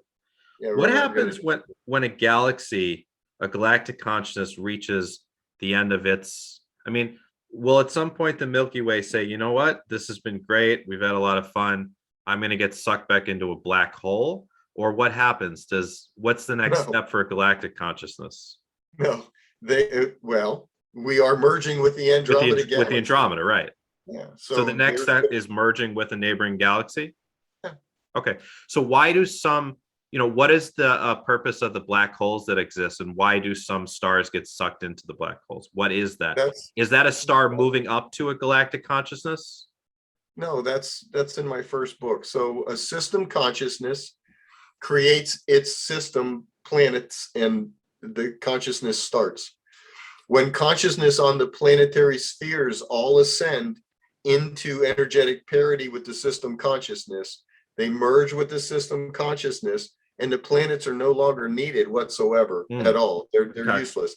They can be ejected and left to just like fly around and do whatever they want to do, crash into other stuff, because that's kind of fun to watch. Or the black hole interface, which is direct interface to the web, the dark web, the God source energy.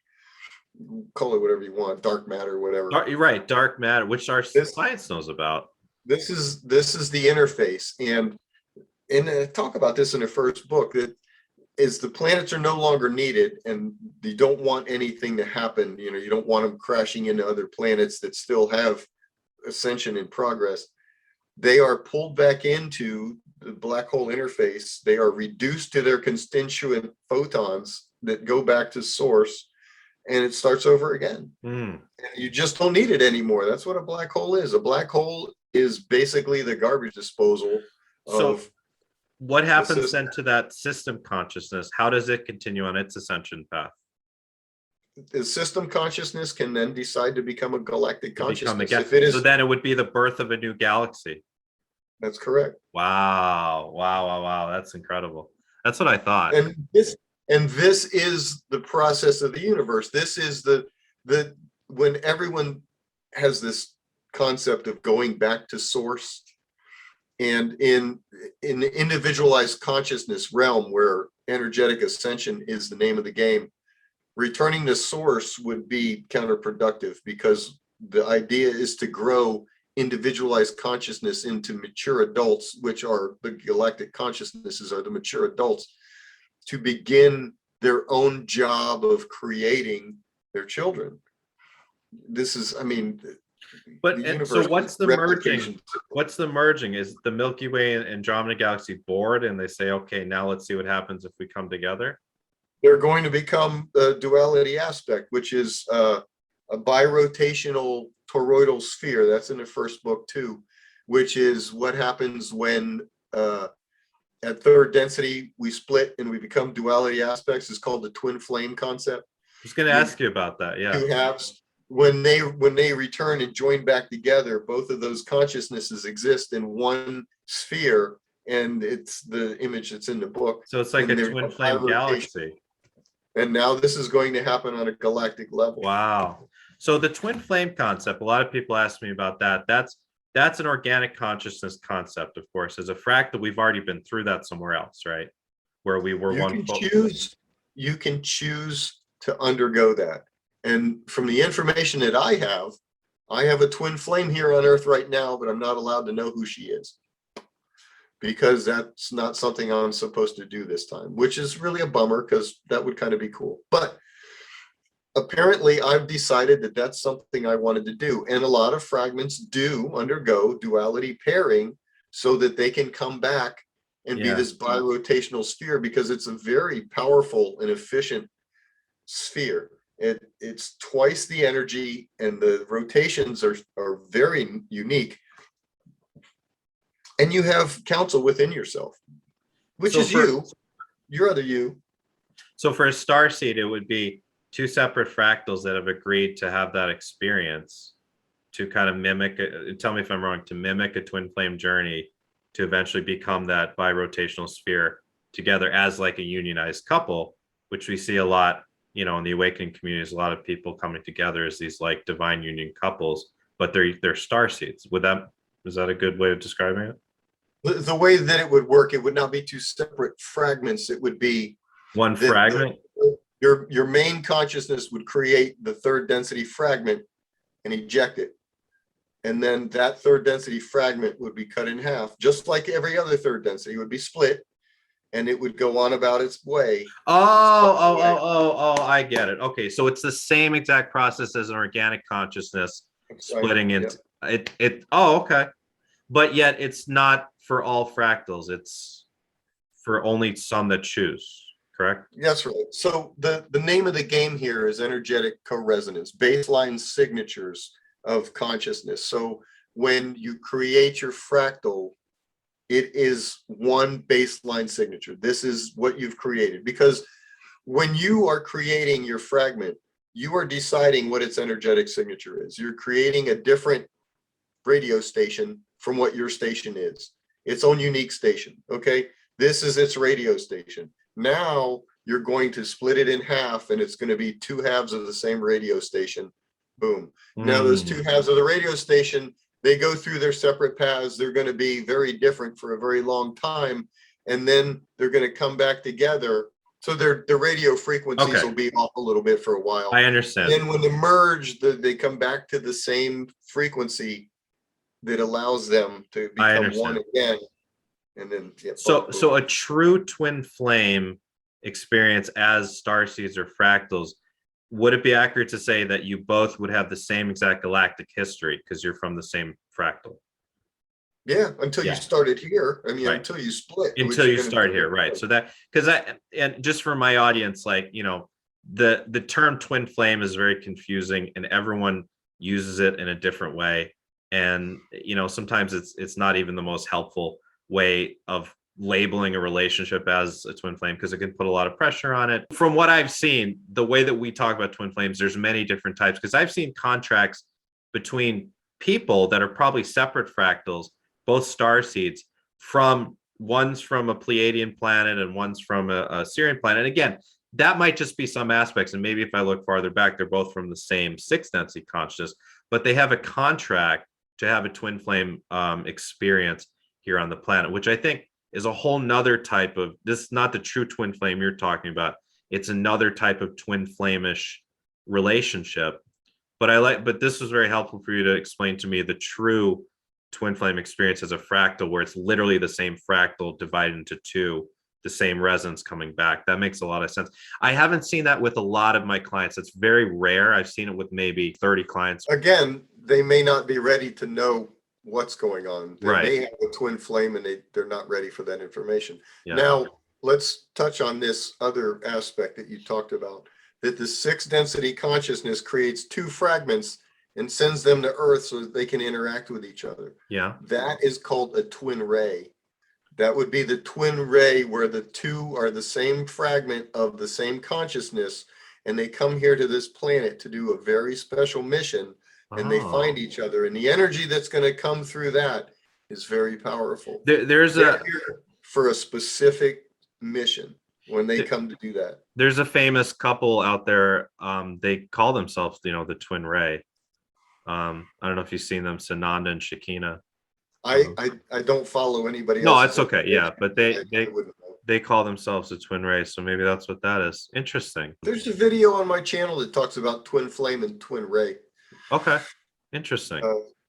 Because I had come across the term, someone had a conversation with another light worker and they were talking about those, and it didn't quite jive the information that I was getting. So I went into session and I asked the question, and the answer is there in that video. So is it possible then that two fractals coming from the same sixth density consciousness, yet having is it possible they would both have I guess I'm answering my own question. They wouldn't be able to have a separate galactic history, right? If they're coming from or would they? Sure, they can. They could. This is the same thing we talked about at the beginning of this session, that they can eject and they can go their own separate ways, and then eventually they'll come back. Now, part of that process, one goes to Sirius and one goes to Pleiades or whatever it is that you said, and then they find themselves on Earth for this unique mission that they need to undergo. They still have that base signature wavelength that connects them together. And that's the energy of pairing of the twin ray that makes it special. Their history can be completely different, but as soon as they come together, they're not going to join or anything when the relationship is over and the incarnation is over. They'll go back and they'll merge. They're not going to do this duality pairing thing, but they're coming here for a special mission, and they have a different galactic history until they get here for this mission, and that's completely acceptable. Is it possible that the two fractals could have shared like a fifth density life or something somewhere else, and then again they repeat it here yet in the third? Of course. Yes. Okay. I mean, there's any possibilities with this, right? Within some scientific energetic limits, yeah, that anything is possible. What is your conceptualization of the soul group of 12? Is it possible that in a soul group of 12 that each of those 12 could be fractals from somewhere totally different, or are they naturally going to all be from the same sixth density consciousness? Okay, the only information that I have about 12 is the information that I know, that I'm one of 12 galactic consciousnesses back there in the beginning of this universe. I'm a fragment of that one. So when you talk about 12, and there's a lot of discussion about 9 and 12, and these are variations of energetic signatures. When I connect to my 12, I hear one voice. There's 12 consciousnesses that speak in unison.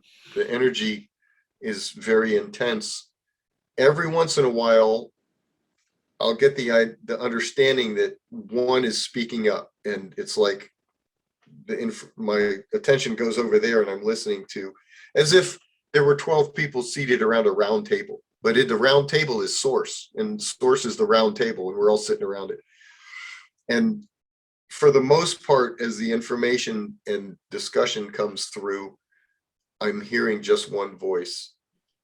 Sometimes one will have something to add, and that's when I look over the table at that other one of the 12.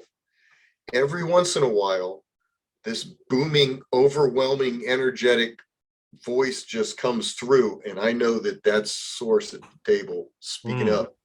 But for the most part, we're all sharing the same information. So can that be mimicked in Yes, that's exactly what it seems like on a micro scale is into what I this? see in the soul groups. So when we're talking soul groups, we're talking energetic signatures, energetic co-resonance, that these soul groups have shared. They've conglomerated for some reason, because the 12 souls in a soul group creates an oversoul, which is really just another level of just being a more conglomerated being that perhaps they're all resonating together. And then there's the monad, which is 144.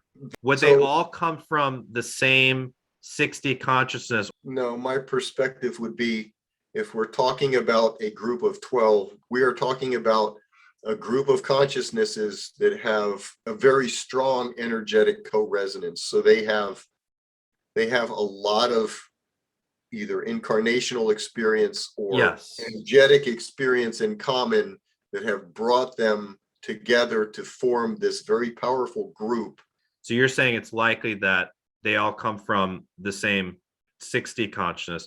So like when I do my soul plan readings and I look into people's soul groups, a lot I don't always see them being from the same fifth density places like I talked about earlier in this talk, but perhaps if I look deeper, and I'll have to start exploring this, they might all come from the same sixth density consciousness. Well, again, just about anything is possible. However, energetic co-resonance is what brings consciousnesses together at a higher level. So somewhere in their lineage, they have shared a great deal of experience together, and it's that co-resonance. Oh, okay. So it doesn't necessarily have to be coming from the same sixth density. It could be sharing even fifth density experiences just in their past. And because of that imprint, they have a co-resonance to form groups. Think in terms of us as humans. We have a group of us, and use World War II as an example, and we're on a boat that's landing on Normandy, and there's 12 of us that survive this wonderful lifetime ordeal, horrific, of course, but I mean, this life-changing, very deeply emotional experience. We 12 are going to remain friends for our entire life. We are going to find each other. We're going to continue to want to get together because there is this energetic experience that we share physically that bonds us permanently together. Makes sense. Okay. Thing that we've done. Okay, so imagine that 100 times over, 100 lifetimes where this has happened. And now your consciousness, you will find each other and create this energetic group and continue. So, okay. And these experiences could be in fourth or fifth density realms somewhere else. Yep. And then it's like, hey, here we are again on the 3D. Let's form a group to go at this together and share experiences in the soul group, share contracts. That makes a lot of sense. So would you think that it would probably be all 12, like a group would be either 12 Starseeds or 12 Earthseeds and probably wouldn't intermingle? Well, the organic consciousness on Earth hasn't quite reached fourth density yet. So if Starseeds are coming here, maybe I would find it highly unlikely that organic consciousness on Earth would be in any kind of council. Yeah, that's what I was thinking. The soul group's probably either all organic consciousnesses or all Starseeds. That would make sense. What percentage of the planet do you think are Starseeds versus organic consciousness? Gosh, it keeps going up because more and more are coming here to try and, it's like, is that why our population has exploded in the past 100 years? Well, population has exploded in the past 100 years is because we're not moving forward yet, and we're about to move forward. But and everybody wants it exploded because these are Starseeds that are coming in. Not necessarily. I mean, we have a lot of life that is moving up in densities and all the way from first into third density. And we're all stacking up here in third density because we're wanting to move into the fourth density and we're being held back. And, there's a lot of us here that are waiting for what's next. And the Starseeds are coming in to tip the scales of the polarization to move us in that direction.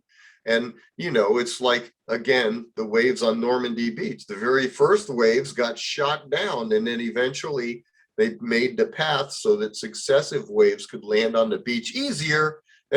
And now we're at a point where they're just kind of walking in. Yeah. So what percentage do you think would be starseeds? It's hard to say, but I mean, there's at least I couldn't even begin to guess. A quarter of the population would be the first thing that pops in my head. What I've received, and I have no idea if this has any truth or not, is 40 to 45%, somewhere maybe 42% around there. It seems like a really high number. I don't know if that's unrealistically high. That seems like an awful lot, because if we had almost 50% light workers on this planet, given maybe 5% of them lose their way and get immersed. A lot of them haven't woken up yet. Like, I'll have a client who's like you or I or people watching that's totally awake, and then their mother is this wretched, old miserable person that caused them all these problems. Their mother is a starseed. She just hasn't woken up yet. She will in next incarnation. That's why from my view, there are a lot, maybe 40% or maybe less, but whatever, starseeds. Just most of them haven't woken up yet. They'll have to reincarnate perhaps, or they will now over the next 10, 20 years here as we're in this quickening. Okay.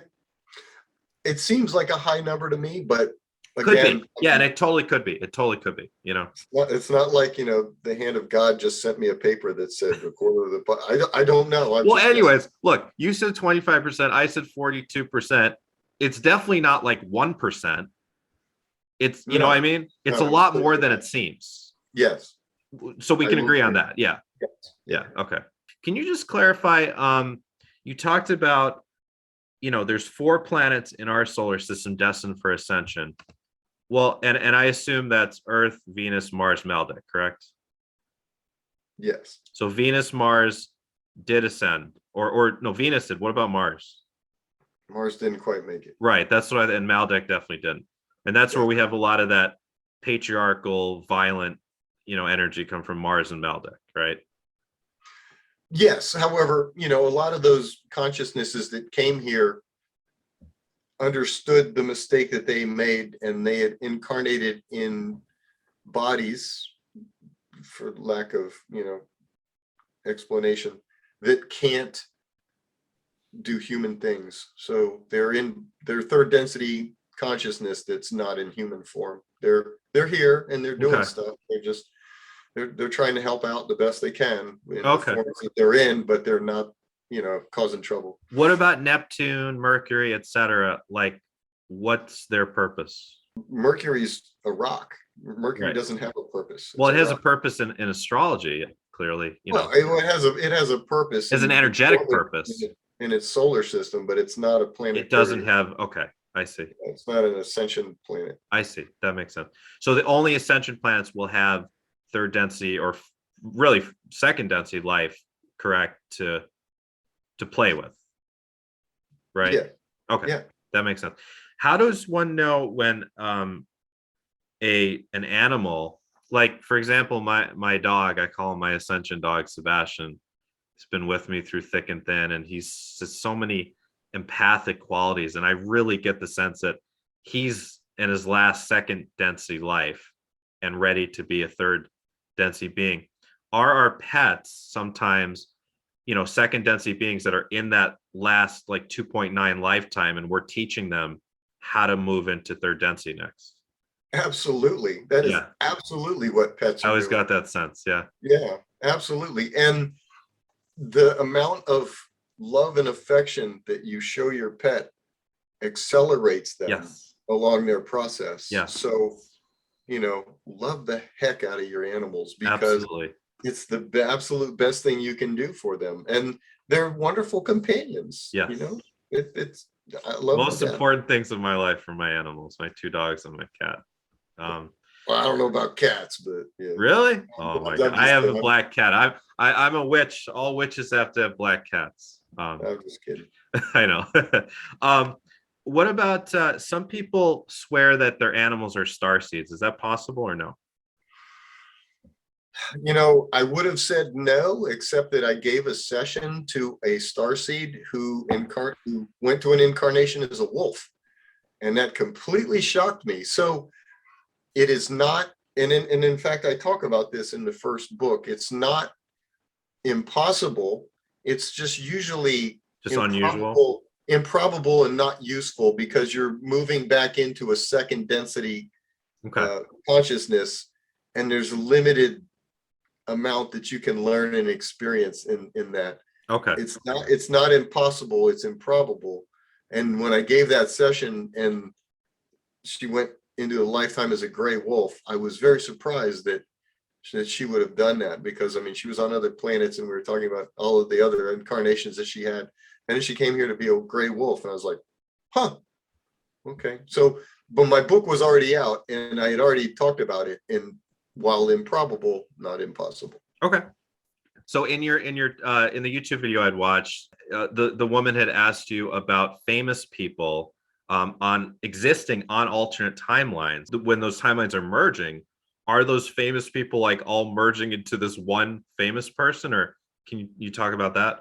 So here's the answer. I do remember that session because I listened to it when I put it out there on my channel. And I'm going to close my eyes because I need to kind of see it. So as the timelines are merging, and it's known that the timelines are going to merge, and there's this confluence where the energy starts to come together, a starseed who understands their role will take the role of that person in the alternate timeline that is going to dissolve into the singular timeline. Oh. Knowing that as the merging occurs, that they will be exiting at that point. They are aware. Oh. They know what's happening. They've been assigned the mission and they've accepted it to be that person until the merging occurs. And then as the merging occurs, there is an energetic sharing that occurs, so that as the timelines merge, the person that remains, the consciousness that remains, is going to benefit from some of the experiences of this temporary starseed. They will not be the same. They will change as the timelines merge. They're not going to know exactly what happened consciously. However, there's going to be a shift in them as they move forward. I know that our timelines, we've already had a couple of mergings, because I've felt this internally, this shift within me that has occurred that is pushing me in different directions from my other selves that have merged from these other timelines.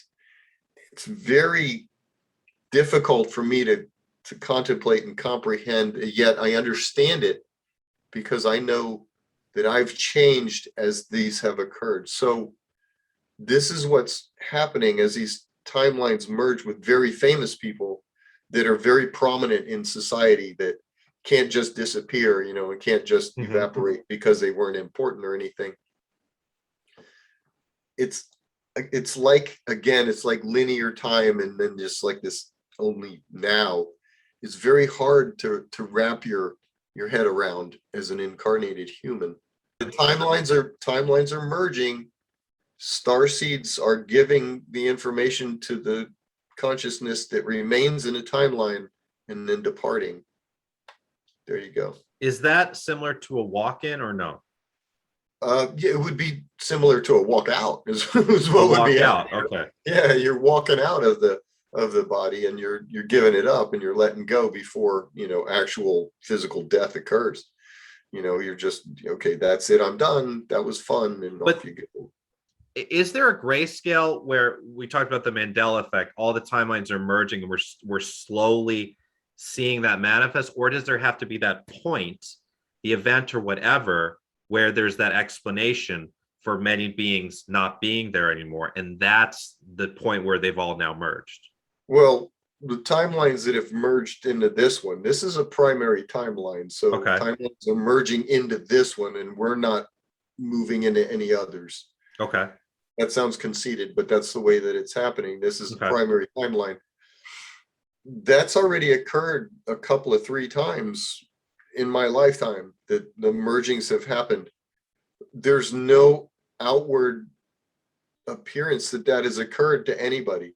life still goes on. The So planet continues to rotate around the sun, and we continue to burn fossil fuels and argue with each other. do you have any like specific dates as to when those happened? No, I have no idea. I Okay. know I know that I started feeling different at 2 or 3 different points in Are my you saying life. for you specifically or for the collective? It's happened 3 times since you've been here. It's happened 3 times since I've been incarnated that I know of, based upon looking back and knowing where the shift in me occurred as this happened. And Oh, okay. So you're talking about your other selves on other timelines merging into you. into this, yeah. Into your body. Now, they don't merge into my body. Understand, there's just a little bit of energetic information that comes in that I can use. There is no other me. It's just me, and I keep moving forward. But was there a version of you on another timeline then that would have then disappeared, died? Yeah, well, the timeline disappeared. The entire timeline became The entire timeline. So then would that mean that for everyone, me, you, everyone watching, that 3 times over the past however long you've been alive, we've had a timeline river merge into our primary timeline? There could have been more than that. I may not have been incarnated in every single timeline that's merged here. So the timeline merging is happening maybe faster than I definitely thought. It's already been happening. I don't know. I know that it's a function, it's a requirement of the ascension wave. And the Mandela Effect is definitely our best evidence of that, right? Yeah, some of that is real and others are just, faulty memory. But yeah, there's a lot of that. There are some people that have they've shown like covers of video cassettes that don't exist here, movies that were never made. And yeah, they're like, I got this video. I've seen that, yeah. Yeah, that's very interesting. And that's something that, these are the threads as you're weaving the timelines together, these little threads that you miss. You're like, oh, I missed that one. Okay, so if you were on, let's say you were on one of these alternate timelines and merging into our primary timeline, would you know? No. You wouldn't know. Just like we wouldn't know that they merged into us. Yeah, that's right. Is it possible there's other me's on other timelines that look just like me that are merging into me, or no? Is that not part of it? It's possible. It's possible. It's possible. It depends on what if my soul wanted to experience several versions of me at once. Or if that timeline needed you in it until this merging. Oh, there's no telling. There's no telling. Okay, that makes sense. So, and what did you feel for yourself with that? You felt that 3 times there were like these other yous that's what you're talking about? I went in completely different directions. My mindset started changing. Things started changing for me. I had thoughts that I would have never had before. Yeah. And it's just obvious. It's very obvious to me because of, I'm awake. I've been awake for a while. That things, and I can look back and go, wow, okay, I get it now. So a lot of people categorize that as a walk-in, but this is a little different, right? This is timeline merging into yourself. Well, a walk-in would be you're a completely different consciousness. So have you found that in your sessions that that's real? Yes, I did have one client who was a walk-in. I've found it too with like 4 clients over the years. But it was at a very young age, and the consciousness was physically abused and didn't want to do it anymore. So they made the agreement to swap out, and then the other consciousness took over the lifetime. Yeah, that has occurred. I've seen like four, I think, true walk-ins. I've also seen several soul swaps where people all of a sudden, it's kind of like a walk-in. One day they wake up and they're totally different. And it seems like I can see there's another character. I don't know why. It's like the physical body of this person, the physical body of this person, their souls all of a sudden decide to swap. And I'm not sure why. It's part of what they plan. It's like, all right, I'm going to live one half in your body and the other half of my life in your body, and we're going to switch. And then I've also seen where a person takes on a soul fragment that's a part of their consciousness that was basically being borrowed by another body for some purpose to work out some contracts. And all of a sudden it comes back to them and it's theirs, or they're swapping. I don't have any information on that one. Yeah. I've never looked in that direction before. Okay. I guess, is it possible that the soul or the photonic field could kind of lend pieces of itself to several different bodies who are also sharing other pieces? Meaning, is it possible to have 2 or 3 souls or soul fragments from different photonic fields in you, the physical? I would say that that's not how that's going to work. There is Really? one consciousness. There is one single consciousness, toroidal field in your chakra that is energizing your body. Then I would also go a little further to say that a walk-in is going to have a slightly different energetic signature. Even if it's all been prearranged, the energetic signature is going to be slightly different, so that the body is going to shift outwardly, physically, slightly, based upon the different energetic signature. I do soul retrievals, as so many shamans do, which is the idea of bringing back soul fragments that have been separated through trauma. So is that then not possible in the model of things that you've come to understand, or where's the misunderstanding? The misunderstanding would be that you may have imparted your energetic signature to a different consciousness. You didn't lose part of your soul. You've got a connection to another consciousness that you are breaking the energetic connection to through this. This can happen like a long time ago when people were doing these seances and crap and all these other rituals that were happening, where these energetic cords were being connected and energy was being taken. There's a part of your energetic signature that is contained in another consciousness. And from my perspective, and take it for what it's worth, that you are cutting that cord and retrieving that energetic signature so that it can no longer be used. So this is like a soul contract sort of thing. That would be the closest.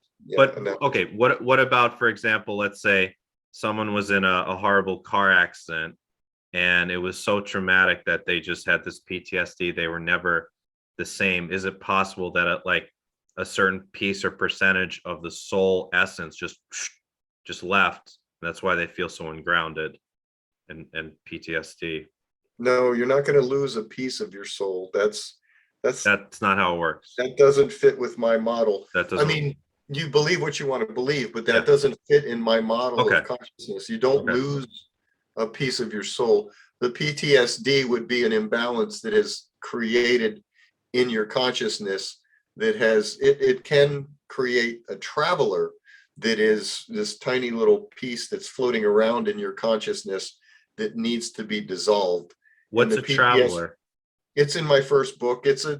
You create it yourself. The things that you focus on, very traumatic experiences that happen, they create, just as a 6th density consciousness creates a fragment and then ejects it, a 3rd density consciousness can encapsulate a piece of its rotational array, and it takes on, more or less, not it doesn't have the power to do that, but it takes on its own little essence. It starts getting around in there, and that could be, this multiple personality disorder. And I would say, like, to expound on that, I would say that perhaps those pieces is what magnetically attracts astral entities, negative astral entities, into one's field.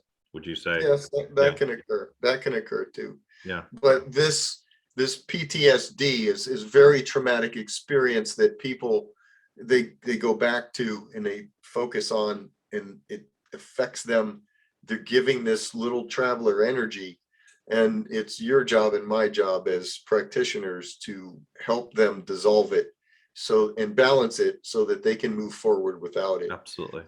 You can use whatever terms you want to and what you're getting rid of, but the idea is that you're rebalancing them and making this go away. Absolutely. So a walk-in, what would a walk-in look like? Would it look like the toroidal field being literally replaced with a second one? Yep. Okay. It would, well, the toroidal sphere is consciousness. So the tether that's here in your head, that they're going to overlap for a little bit. One tether here, this one comes in, and then that one's like, okay, see you, Ben. Bye. But you're saying you cannot carry 2 throughout a physical incarnation? That does not fit the model, no. You can have another one around you, spirit guide or whatever. Okay. You're not going to have, but not literally. You no. can't be. That's interesting because that does. I've seen it many times, and I'm gonna have to revisit that in my work. I don't know what then I'm seeing when I see people have two different souls within them. I don't know. I don't know how to answer that one Yeah. for you. But that doesn't fit my model. That doesn't mean that it doesn't exist. Right. It just doesn't fit the information that I have. Because the toroidal field is here around me. Yep. I guess the way I was conceptualizing it is that there's a toroidal field around me, and then there's like a soul or higher self that's up there that has a way bigger toroidal. And by up there, I don't mean like the Andromeda Galaxy. I mean like up there in the Earth's astral realm. That's like this bigger, the higher self or whatever. Or is that more just a conceptualization that I've made, but literally the physics of it is it's just me? Your higher self is wherever you originated from, whatever. So you're saying the higher self is the sixth density consciousness. Yeah. But is there a version of the higher self then in the 3D? No, that is your higher self. The sixth density consciousness is your higher self. Your totality of consciousness is your higher self. For the organic consciousnesses that are here on Earth, their totality of consciousness, they are inside the veil of forgetfulness, and the rest of their consciousness is around them. It's right here. It's not floating around up in the ethers anywhere. It's there. And part of this walking down the hall or going into your healing construct is breaking down the barrier of the veil of forgetfulness so that you can access the rest of you, regardless of what visuals it is, whether you're picking books or scrolls off a shelf and reading them, or pieces are flying back at you, whatever you think that visual is in your healing construct. The reality is you just have this energetic partition in your consciousness. Your higher self is going to be, if you're an organic consciousness, your sixth density self that's sitting up there in the planetary consciousness waiting for you. And looking back down, like I said earlier in this conversation, all of this now that happens, it's looking back through all of the nows that it went through, and it's helping. And when it sees that you're going to have this session, it's there to help you. If you're a fragment, your higher self is residing in whatever planetary consciousness or system consciousness, if you're 8th, 7th, or 8th density, wherever you came from, because you're a traveler. You're here as a fragment participating here. You're just visiting. You're not native. Is it possible, and maybe I'm just playing devil's advocate as I do, but is it possible that there's like a tether, like, okay, the sixth density in the Andromeda Galaxy, but there's like a tether left in the astral field of Earth while you're here? It's now an Earth higher self, like organic consciousnesses have, or no, because you're a visitor? No, because you're a visitor. Interesting. Okay. That doesn't mean that you can't access the planetary Akashic records of this planet, because you have been realigned to participate here. It's part of the process of coming here. And some clients will have this perception of, I have to go down this slide or I have to go down this tube, and it's changing me, and I come out of the tube and then I'm getting born on Earth. This is the realignment process where your energetic signature is being realigned to work in the Earth. Your radio tuner is being tuned to the Earth frequency, and then you're being inserted. Are you just then being born, or are you first in the astral realm, like everyone gets to do, planning? Yeah, well, you don't just pop into you don't just pop in. So you're in the astral, you're planning, then you pop in. But is a piece of you left in that astral that you come back to each reincarnation cycle while you're on the planet? Or no? My answer would be no. Would be no. Okay. I like hearing your perspective. Interesting. I'll have to explore that myself further. One person on the last YouTube video had asked about when you die, and we talked about that earlier, but some people have this idea of that, like going into the tunnel of light is like going back into this artificial reincarnation cycle in the false matrix, and what you actually have to do is like avoid the light. And I always thought that was bullshit. What's your take on that? My first take on that would be is that if you avoid the light, that's how ghosts happen, man. I know that. That's, Me too. That's what I say. Yeah. that's how you wander around Right. aimlessly on the planet, sitting in Right. your office as the mafia boss. Right. Right.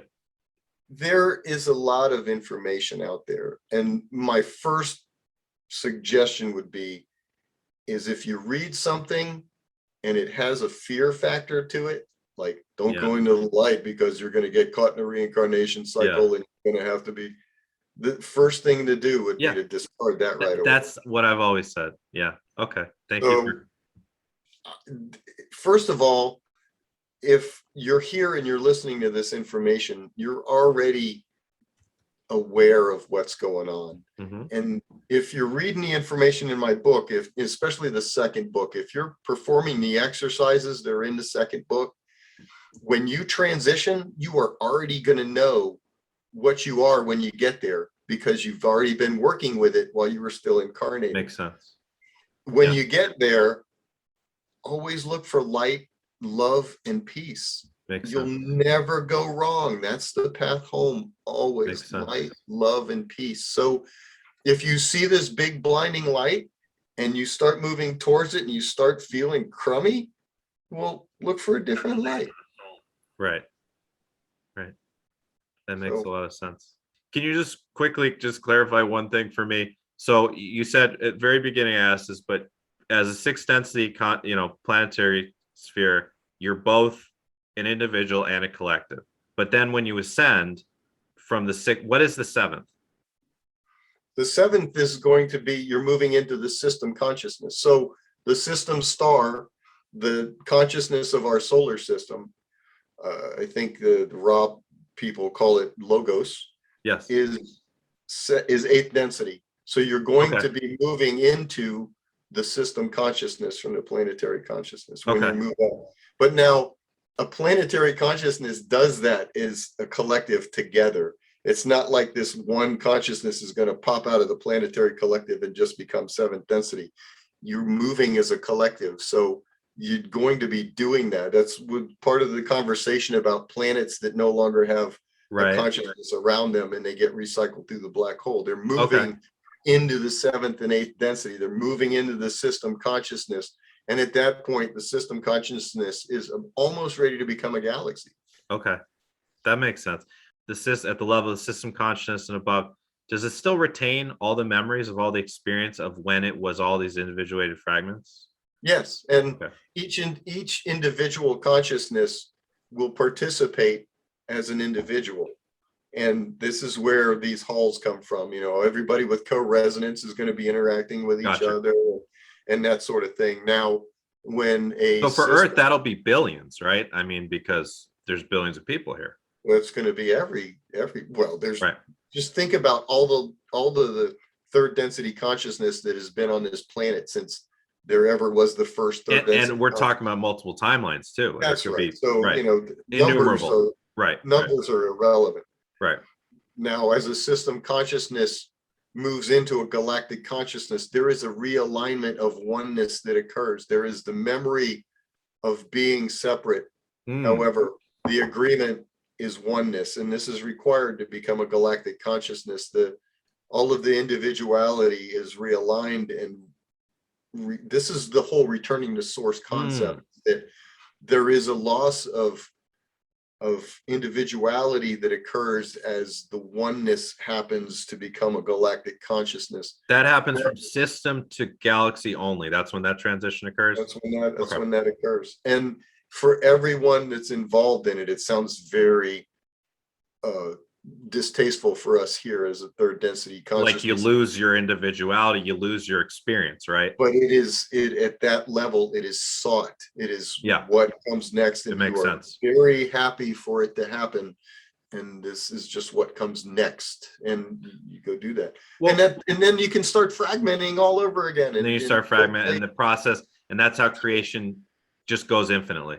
That's but the only thing that doesn't, it seems like from what you say, the only thing that doesn't kind of recycle it, once you're a galaxy and you stay a galaxy, right? Yeah. So there's just always more galaxies. Well, so that's how the universe keeps expanding, right? But galaxies can merge and become two galaxies. Okay. Become one. the process continues. And then And how do you think new universes are created if there's 19 now and one of them's brand new? That would be, so that would be 18 graduates from Galaxies in the first universe, right? Well, no, a single galaxy is not going to create a universe. However, the universe itself becomes so big that the universe is ready to fragment a baby universe. Whoa. Okay. Galaxies, I mean, there are billions and billions of galaxies in just our universe. I mean, there's just billions of, you can look up in the Hubble telescope and the thing is just littered with light. So from that perspective, you can see. Yeah. So from you saying that, then I can see how, when you were talking about before about your concept of how prime creators started, that it started with just particles and it just started rolling. Now I can see how that could make sense. Although I still do wonder if it isn't possible that it does keep going even to more creators, but I don't have that answer. Okay, that makes sense. All right, I'll hit you with one more from a reader. This was Sarah. It says, our sun is destined to become a white dwarf, then brown dwarf, then will likely be ejected from the galaxy at some point. At what point in the evolution of our sun does the consciousness of our solar system star ascend to merge with the galactic consciousness? So, for example, is at the point when nuclear fusion of the sun ceases, the core of the sun carbon oxygen will be around much longer, but at that point, does it not have an associated consciousness? So the factor driving all of these statements that she's making about what's going to happen to the sun is consciousness. All of that is driven by the ascension of consciousness within this solar system. The sun will stop creating light and energy for the planets when it's no longer needed. When all of the ascension has occurred on all of the planets and is no longer needed, the planets will continue their ascension into the system consciousness. At that point, the planets are no longer needed at all. And because of that, the star is no longer needed at all either. The energy that's being produced into this solar system is no longer required because everything that it was created for has been accomplished. All of the planetary systems have ascended. They've all moved into the system consciousness. The only concept that I would consider wrong in the statement is that it merges back to the galactic consciousness, which would not be a true statement. Right. No, it ascends. As we have said, the system consciousness would ascend to become its own galaxy. Its own galaxy. Okay. Yes. Wow. Cool. All right. I guess one last thing that just came to my mind is you said, I think we talked about briefly in our first talk about stagnation that occurs where I don't know if it's stagnation or just the idea that in some galaxies objects aren't moving. Correct? You mean the planets themselves? Correct. Or the ascension upon them? No, the physical spheres themselves aren't moving because, you talk about movement being necessary to have a conception of time. Correct? Time, space. Yep. But there are galaxies where they're stationary. Is that correct? Yes, there Why? are. And then, the galaxies are free to create Any physics that they want. Whatever they want. The physics are up to them. How that works, I don't have that information, but yes, they can be static.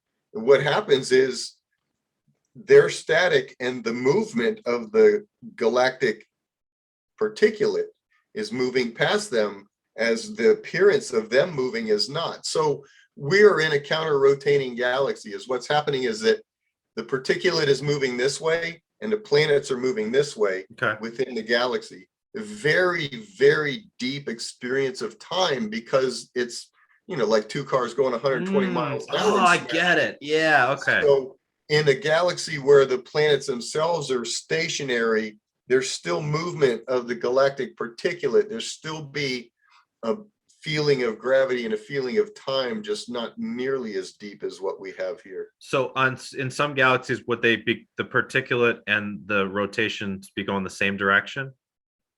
I mean, they could be, but at that point there wouldn't be any gravity on the planets and there'd be no perception of time. I think it would be very difficult to solidify a planet with no gravity, Okay, well. you're And right. You're right. You wouldn't you've be got able to to be do able, that. you got to have some gravity to Okay. solidify them. Yeah, you're So right. I would say that that's highly unlikely, Are but are the galaxies themselves rotating around some sort of universal center? yes, that They would make are. sense. That And would are they make all going at the same speed? that, well, there needs to be balance. Some may be going faster than others, but as long as the wheel is balanced, it will continue to So, move. so just like there needs to be balance in sectors of the system and the galaxy, the same is true for the universe itself, right? That is the whole reason why the polarity experiment needs to be ended, because it, Wow, dude. it Oh my threatened God. to imbalance the I get it universe. now. I get it. It's affecting the whole damn universe. It's a That's correct. Yeah. problem. Yes, yes. If it was left unattended, if it was left to its own devices with free will, 100% out of So control, yes, it would have. so the universal conscious gave the green light for the Milky Way conscious to go ahead with this experiment, but in the end, it needs to be eradicated because it's a problem. Free will is a universal design. It's not Okay. that the universe said, yeah, sure, I will allow you to do that. It was like, okay, what have you It's decided? like you're at this level, you've become a whole damn galaxy. So yeah, you have the wisdom experience to choose what you will. Well, it would ask for counsel, like, Okay. does this work? It would be peer reviewed, just like any other scientific Right. hypothesis. Will this work? And the balance sheet was like, yeah, it looks like this is going to be okay. What they didn't understand is some factors that they hadn't calculated yet. That is what blew everything out of proportion. But it looked really good on, not paper, but it looked really good in energy and the concept. So do you think this was what had ever been done before in any other universe, in any other galaxy, or was this the first time like ever in creation? I don't have that information, but it was the first time it was ever attempted in this universe. In this universe. That's the information I have, is Okay. that it had never been attempted before, and when it's done, it will never be allowed again. Wow. Cool. Awesome, Todd. This is incredible. What's coming in book 3? Do you any idea when that's going to be out? No, because it's kind of slow going. I'm kind of just enjoying myself, and at the same time writing when the concepts hit me. Book 3 is all about fourth density, acclimating to fourth density, what to expect in fourth density, moving into 4.2, 4.3, as we were saying, gradients of the density itself. So it's not going to be as deeply technical as book 2 is. Book 2 was something that was a requirement for a reason that I don't understand yet, and I may never. But book 3 is all about being a fourth density human and how that works and what to expect and how we change our systems that we no longer use and don't serve us anymore. Okay. And how we move past them. Awesome. I can't wait. I did just want to clarify something. I think I had said 3.9, but in your book, isn't 3.7 is the top of the? Oh yeah, it's going to be 3.7. These waves are the first step toward collectivity and increase as consciousness continues upward within the spiral to 3.7, and then you talk about going to 4.0. Because we divided them by octaves. That's why it's 3.7, and then it moves to the next octave. So is that true for each level? You found 7 octaves essentially. Well, now that would make sense because there's 7 musical notes. Well, in an octave, right? Well, the reason we're using octaves is because they're known and understood in musical theory. Yes.